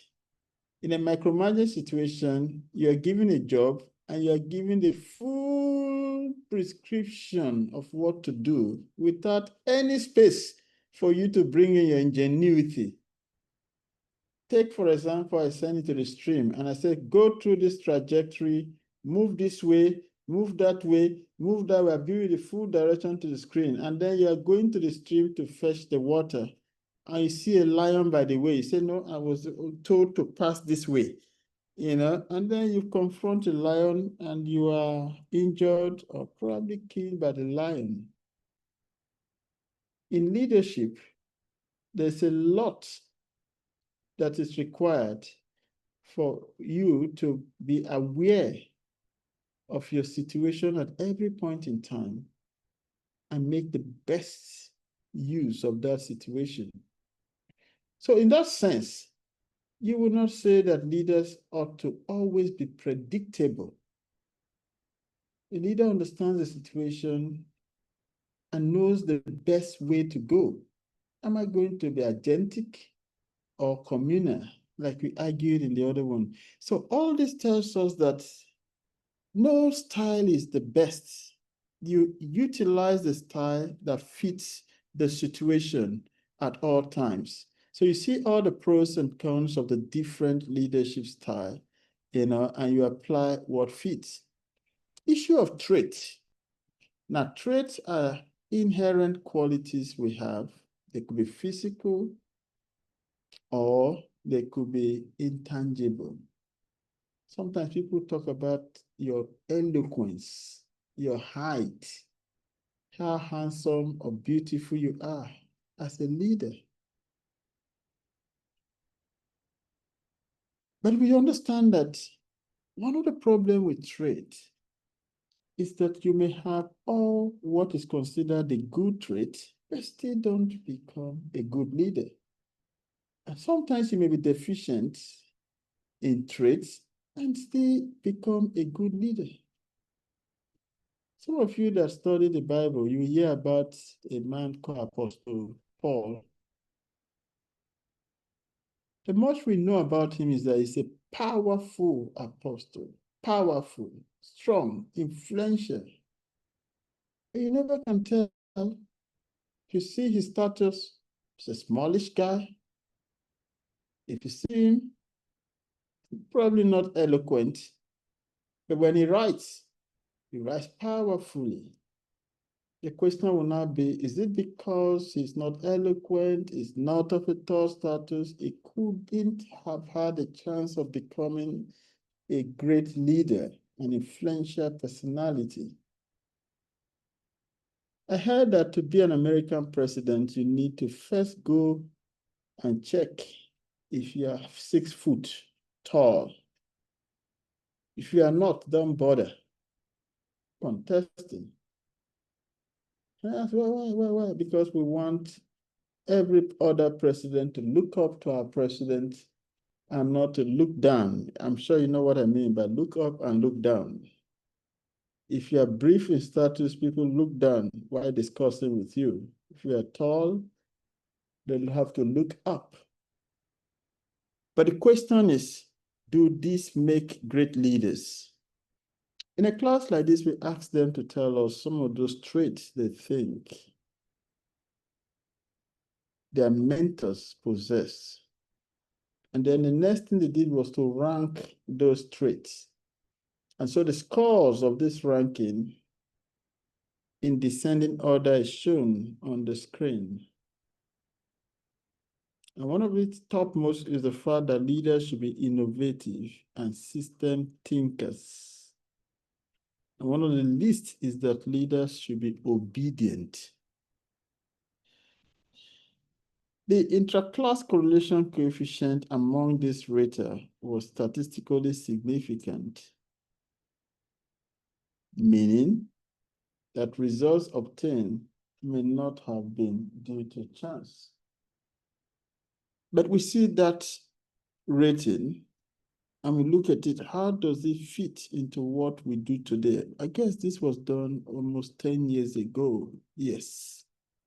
How does it fit? Is it still reflective of what we may see as desirable traits? So a lot of criticism on the trait theory. And so if you look at these guys and say, what make these actors business leaders? Richard Branson and Bill Gates. And then what make these actors also great leaders? Napoleon Bonaparte, just see how short he is, that even his mirror stand is almost at his waist level. And then Mahatma Gandhi, Frey, quite unassuming, that led one of the most successful non-violent movements. This is influence. So we look through all this. You can also look at the issue of transactional and transformational leadership, the issue of servant leadership. Again, looking at supportive leadership. This is very important. In this way, as leaders, we want to, as much as possible, do away with hierarchy. In many organizations, they found out that organizations that run flatter organizations that have so many hierarchy. Now, hierarchy, going by that chain of command, can impede progress. Kindly confirm you are still hearing me. I see a signal on my desktop. Are you hearing me, please? Yes, Prof. Yes, sir. Yes, sir. Yes, okay. Prof. So when you talk about supporting leadership, you can try it in your organization. Tell them everyone is a leader. In other words, you are trying to ensure that everyone brings initiative in their little corner. They lead their space. So if you want to have exponential growth in terms of innovation and driving system, you need to empower every member of the team. Let them know they're leaders. Let them lead their spaces. And this cumulatively will provide or produce the results that you desire. It's not about showmanship. It's not about being performative. It is about transforming systems. And you need every hand to be on deck to actually transform systems. The servant leadership by Robert Greenleaf also says a lot.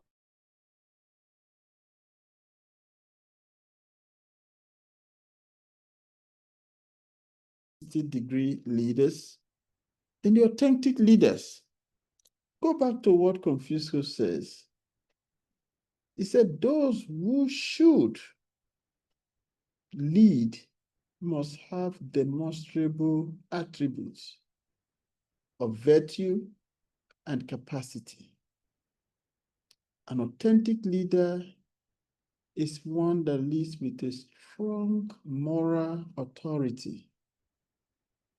The better position to inspire trust because they know the way, they go the way, and they show the way. I once heard the testimony of one of the daughters of an American president. And they asked her live on studio, so what's your dad like at home? And she said, my dad is exactly the person you see in the public. What that meant is that what he stood for publicly is what he practices privately at home. That's an indication of an authentic leader.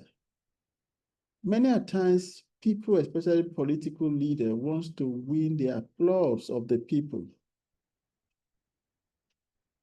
And not because they are genuine or they have they want to be political. We call that political leadership. At some point, when we look at ineffective leader, you see that political leadership is one of those forms of ineffective leaders. So authentic leaders are real. They're self-actualized, they're self-aware, and they are truthful to themselves.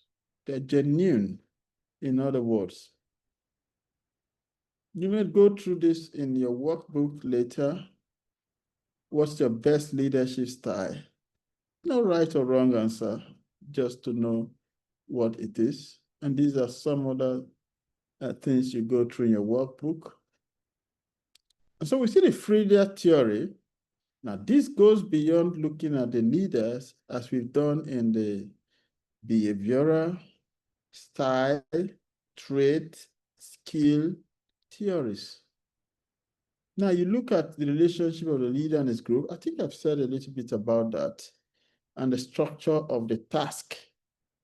So if you go through the leadership variables we said earlier, which is the leader, the team, the task, and your environment, you see that this is capturing at least 3 of these variables, the Fiedler's theory.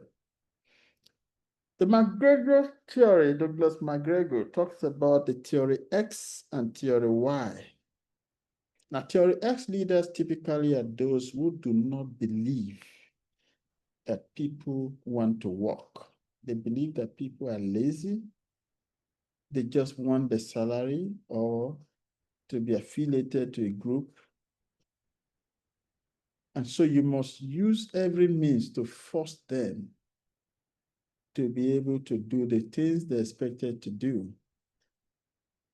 The theory Y leaders says, well, people have the tendency to work if the conditions are right. And so their preoccupation is to ensure that there is all the conditions that will enable these people to do what they need to do. That's theory Y. How do you see this? What do you think, or where do you fall into? And so you can see that very high on this slide. And this is something that has been tested in many scenarios. Theory Y thinks people like working, they like accepting responsibility, they need space to develop their imagination, and you have to create all that for them and see them work wonders for you. We go to the action-centered leadership. Now, under John Adler's action-centered leadership, leaders strive to achieve a sweet spot. The sweet spot is the intersection of 3 main responsibilities: achieving the task need, managing the team's need, and managing individual needs. To achieve each of these responsibilities as stated on this slide. But you as a leader, you want to achieve a sweet spot. Once you achieve a sweet spot, you are going to see you have a high-performing team. Most times we are tempted to believe that in major decision-making, once the majority or a consensus is reached, you just move in that direction. In leadership, you don't do that. You want to find out from the minority. You want to see how to bend backward to look at those individual needs so that you can carry everyone along. In a situation where you have unanimity, it means everyone has accepted. You possibly may not have so much bottlenecks. I once headed a clinic where once we sit in our board meeting, we think we have good ideas. One of my staff, I guess that was a laboratory scientist then, the head of lab, he always dissent and then bring in an opinion. And I love that. I love to instigate discourse around ideas. Sometimes we check through his ideas and his ideas are actually better. And so what I did was that in our annual recognition, we raised up a special recognition for the most controversial staff.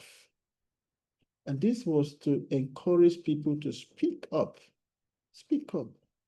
their mind. It's not derogatory. It's the fact that he has chosen to be distinct, and in his distinctiveness, it was helping the organization. And so as leaders, we must not always ignore that one or two persons that may not agree with the position of the majority.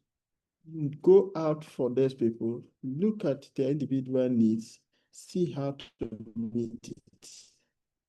You may not have cycles that are round and everything is going on well like this. It could be in different forms, but so long as you're able to achieve a sweet spot, you're good. You are absolutely good. And so you go through your workbook and know how you can manage all that with respect to the sweet spot. Then we have the motivational theory.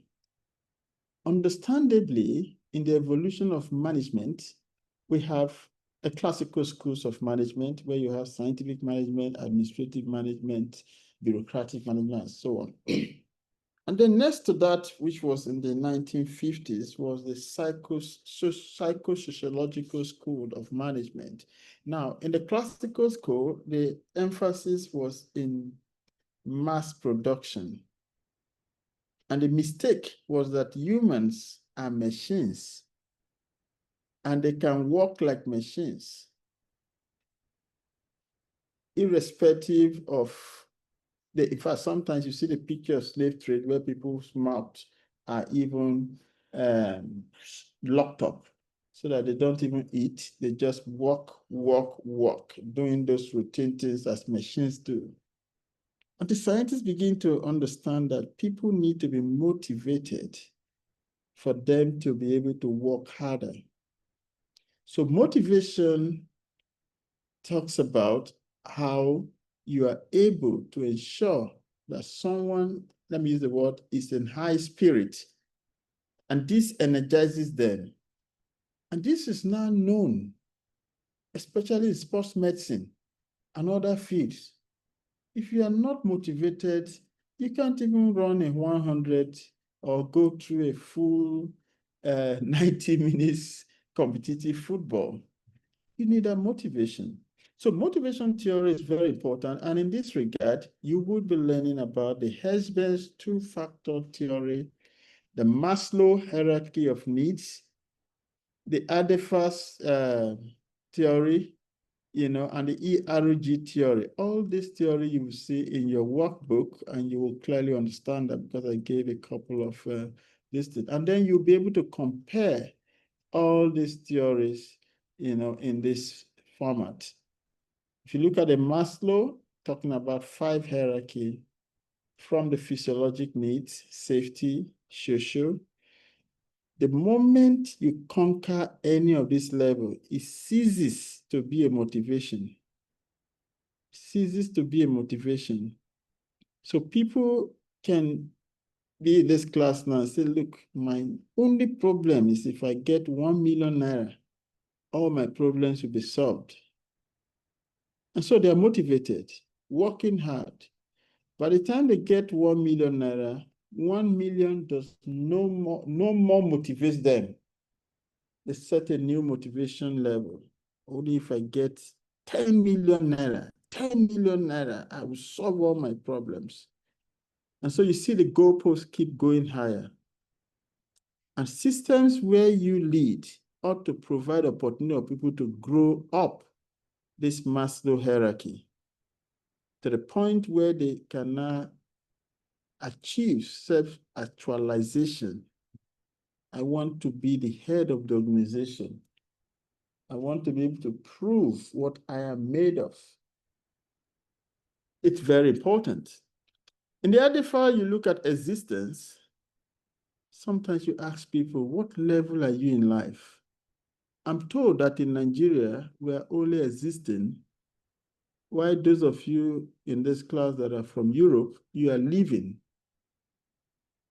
But you see, people must grow from from existing to a point where they show relationship, and that comes to the social level in the Maslow and the hygiene factor in the Herzberg and the affiliation in the McClelland model. So you can connect each of these motivational theory, but they're not all. All these things we are saying, you observe, are only content theories of motivation. There are process theories, there are reinforcement theories. There you can see newer ways we look at motivation, which you need to study. So motivation is very important. I would want to wait if there's any question from the class at this point. Any question at this point? Class? All good? All good? No question. Yes, sir. Yes, sir. We are good. We are good. Yeah, Thank you. Bisi Dosumu, kindly go on, please. Yeah, good evening, Prof. And thank you very much for this. I just want to really, take us aback a little from, where the lecture started, especially when you were talking about, leaders are not born, or they are made.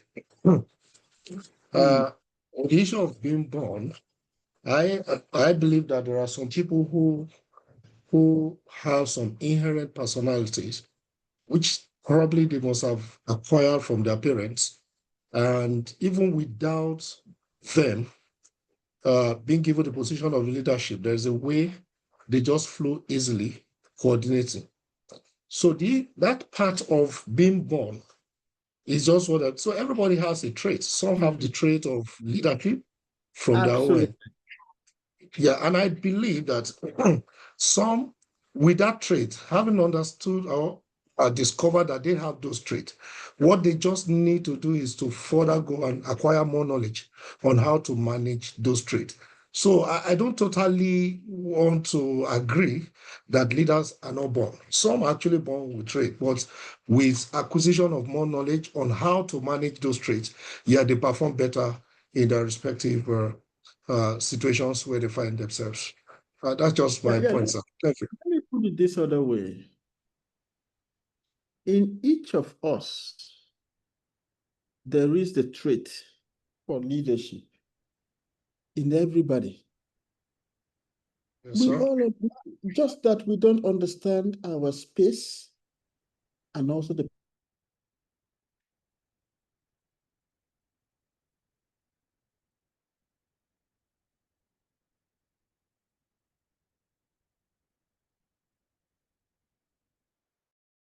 Is it my network?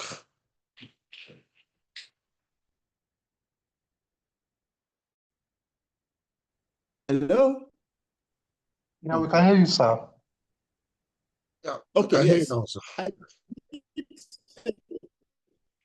I did. Important is for us to discover and the platform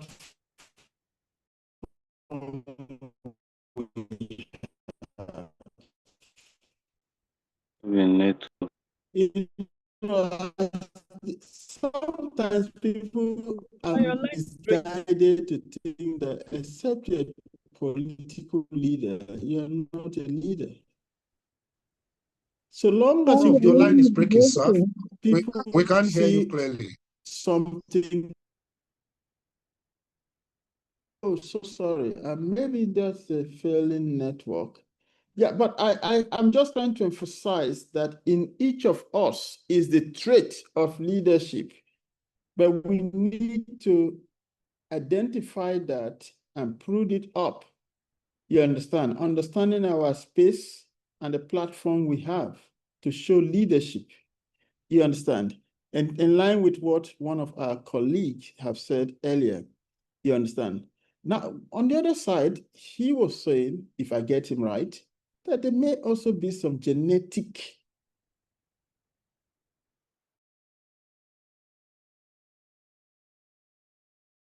in studying the neuroscience of leadership,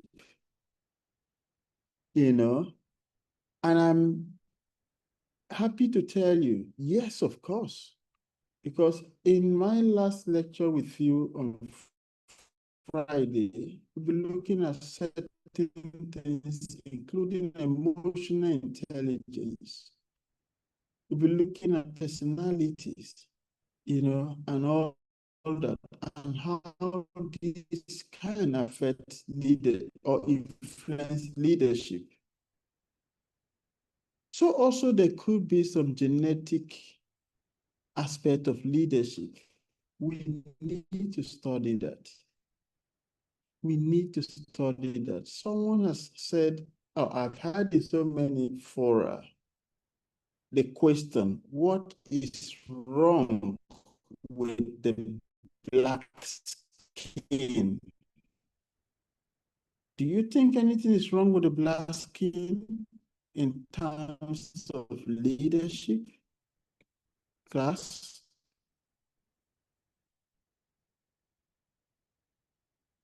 Really wrong with the black skin.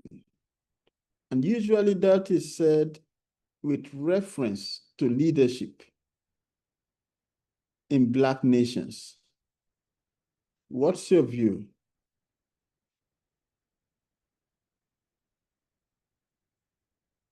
Hello, class? Hello, Prof. Good evening.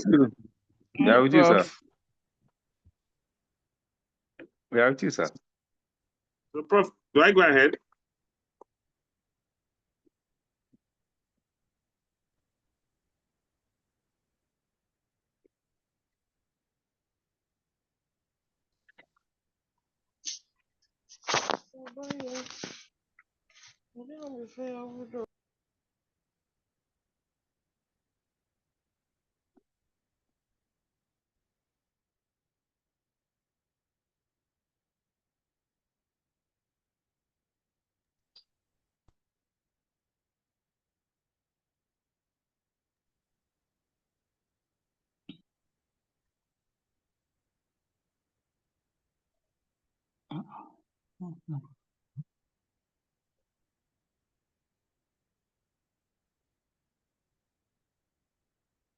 Please, we can't hear you again. Prof's network is dropped.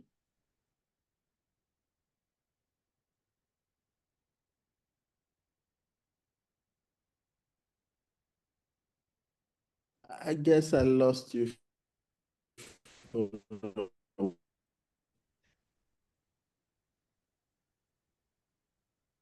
Was anybody speaking? Yes, Prof. Was it Emeka speaking? Yes. Please? I didn't hear you. Would you repeat Okay, what? so your question was, do we feel there's something inherently wrong with the black man? Skin. And yes, in terms of leadership. So for me, I would actually address this from 2 points, citing 2 instances. I have a colleague. He has actually coined the phrase black backwardness, and he tells this to anybody who cares to listen. And it's his inherent belief that the black man is deficient in his ability to rationalize, be visionary, and he supports it with what we see on the African continent. And also extends it even to America, where some people have actually cited that Barack Obama's leadership as the American president did not actually do the best for the blacks in America because of the liberalism and the policies that he championed. So it's still, but I hold a contrary opinion, and because I think that when you look at the way we are here, there's a lot of external influence that has programmed people on the continent, even those who make it out, to think less of themselves as global second-class citizens. But the evidence for me really is against this is supported by the fact that when most of our brothers and sisters make it out of the continent into the Western societies, they tend to excel and do even better than some of the indigenous. So I don't think inherently there's anything wrong with us, but I think we've been programmed not to see beyond what we've been told we are.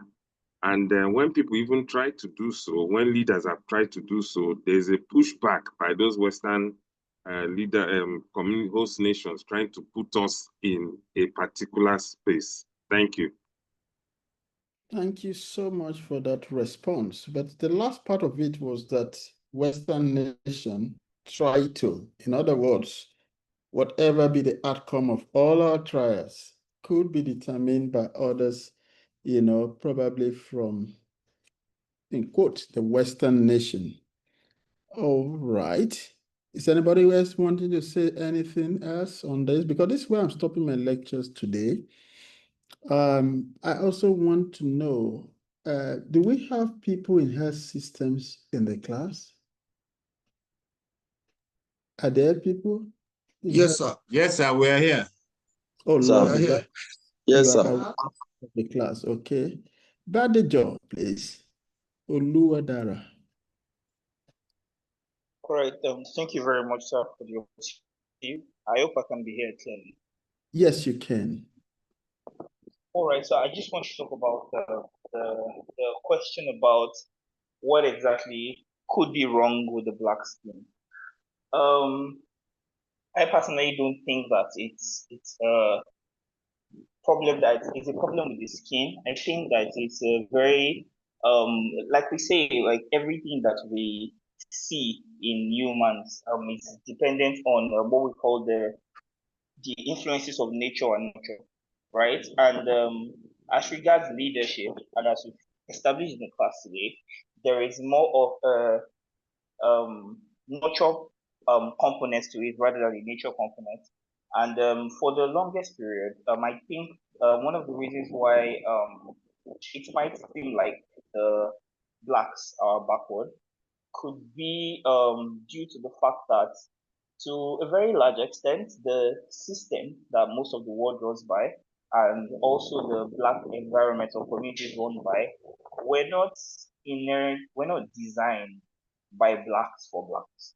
They were systems that were imported, right? And in the system that the blacks had with them initially, they had environments that were fully functional, and then there were thriving environments, right?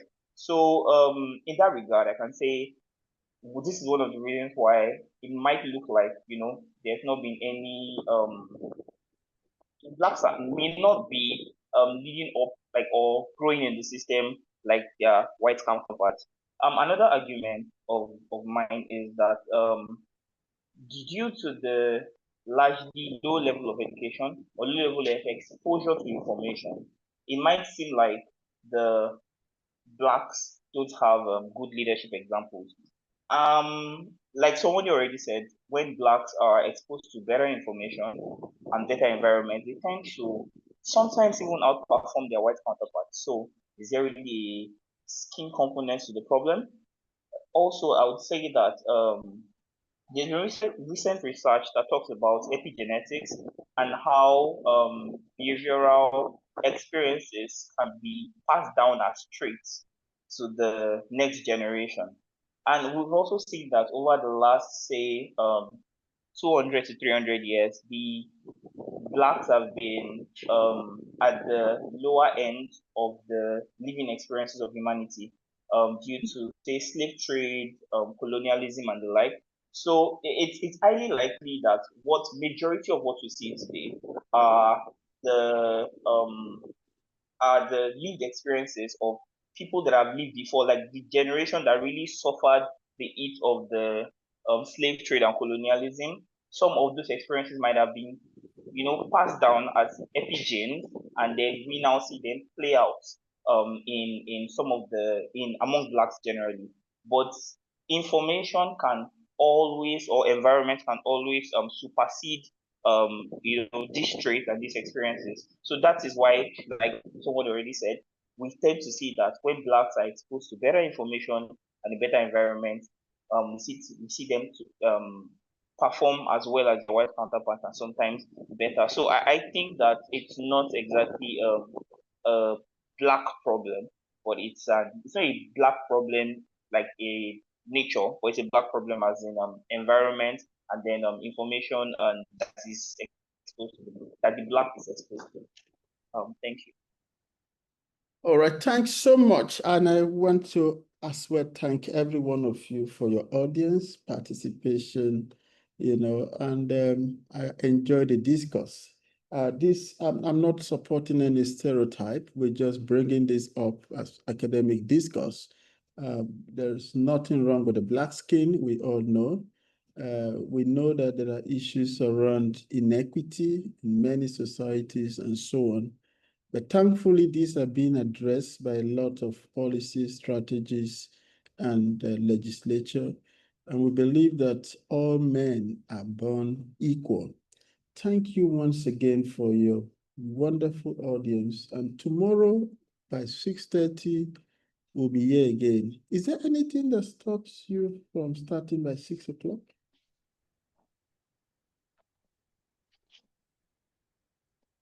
Why are all your classes 6? That's why I'm asking. No, sir.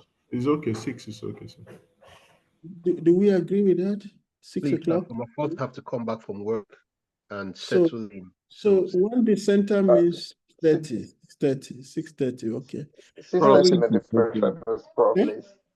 Yeah, 6 is okay. 6:30 is preferable for me, please. No. As long as they say a dissenting voice, it remains 6:30. 6:30 is okay, sir. Let it be 6:30, sir. 6:30, sir. 6:30 is better. Thank you, sir. Enjoy the rest of your day, please. Thank you so much, Prof. Thank you very much, Prof. Thank you very much. Lovely lecture. Thank you, Prof. Thank you, Thank you so Prof, for much. the lectures, and good night. This was Have a good night rest, sir. Thank you, Prof. That one they do like cocoa chili. Thank you. Thank you, Prof. Thank you, Prof. Okay. Thank you, Prof. Welcome.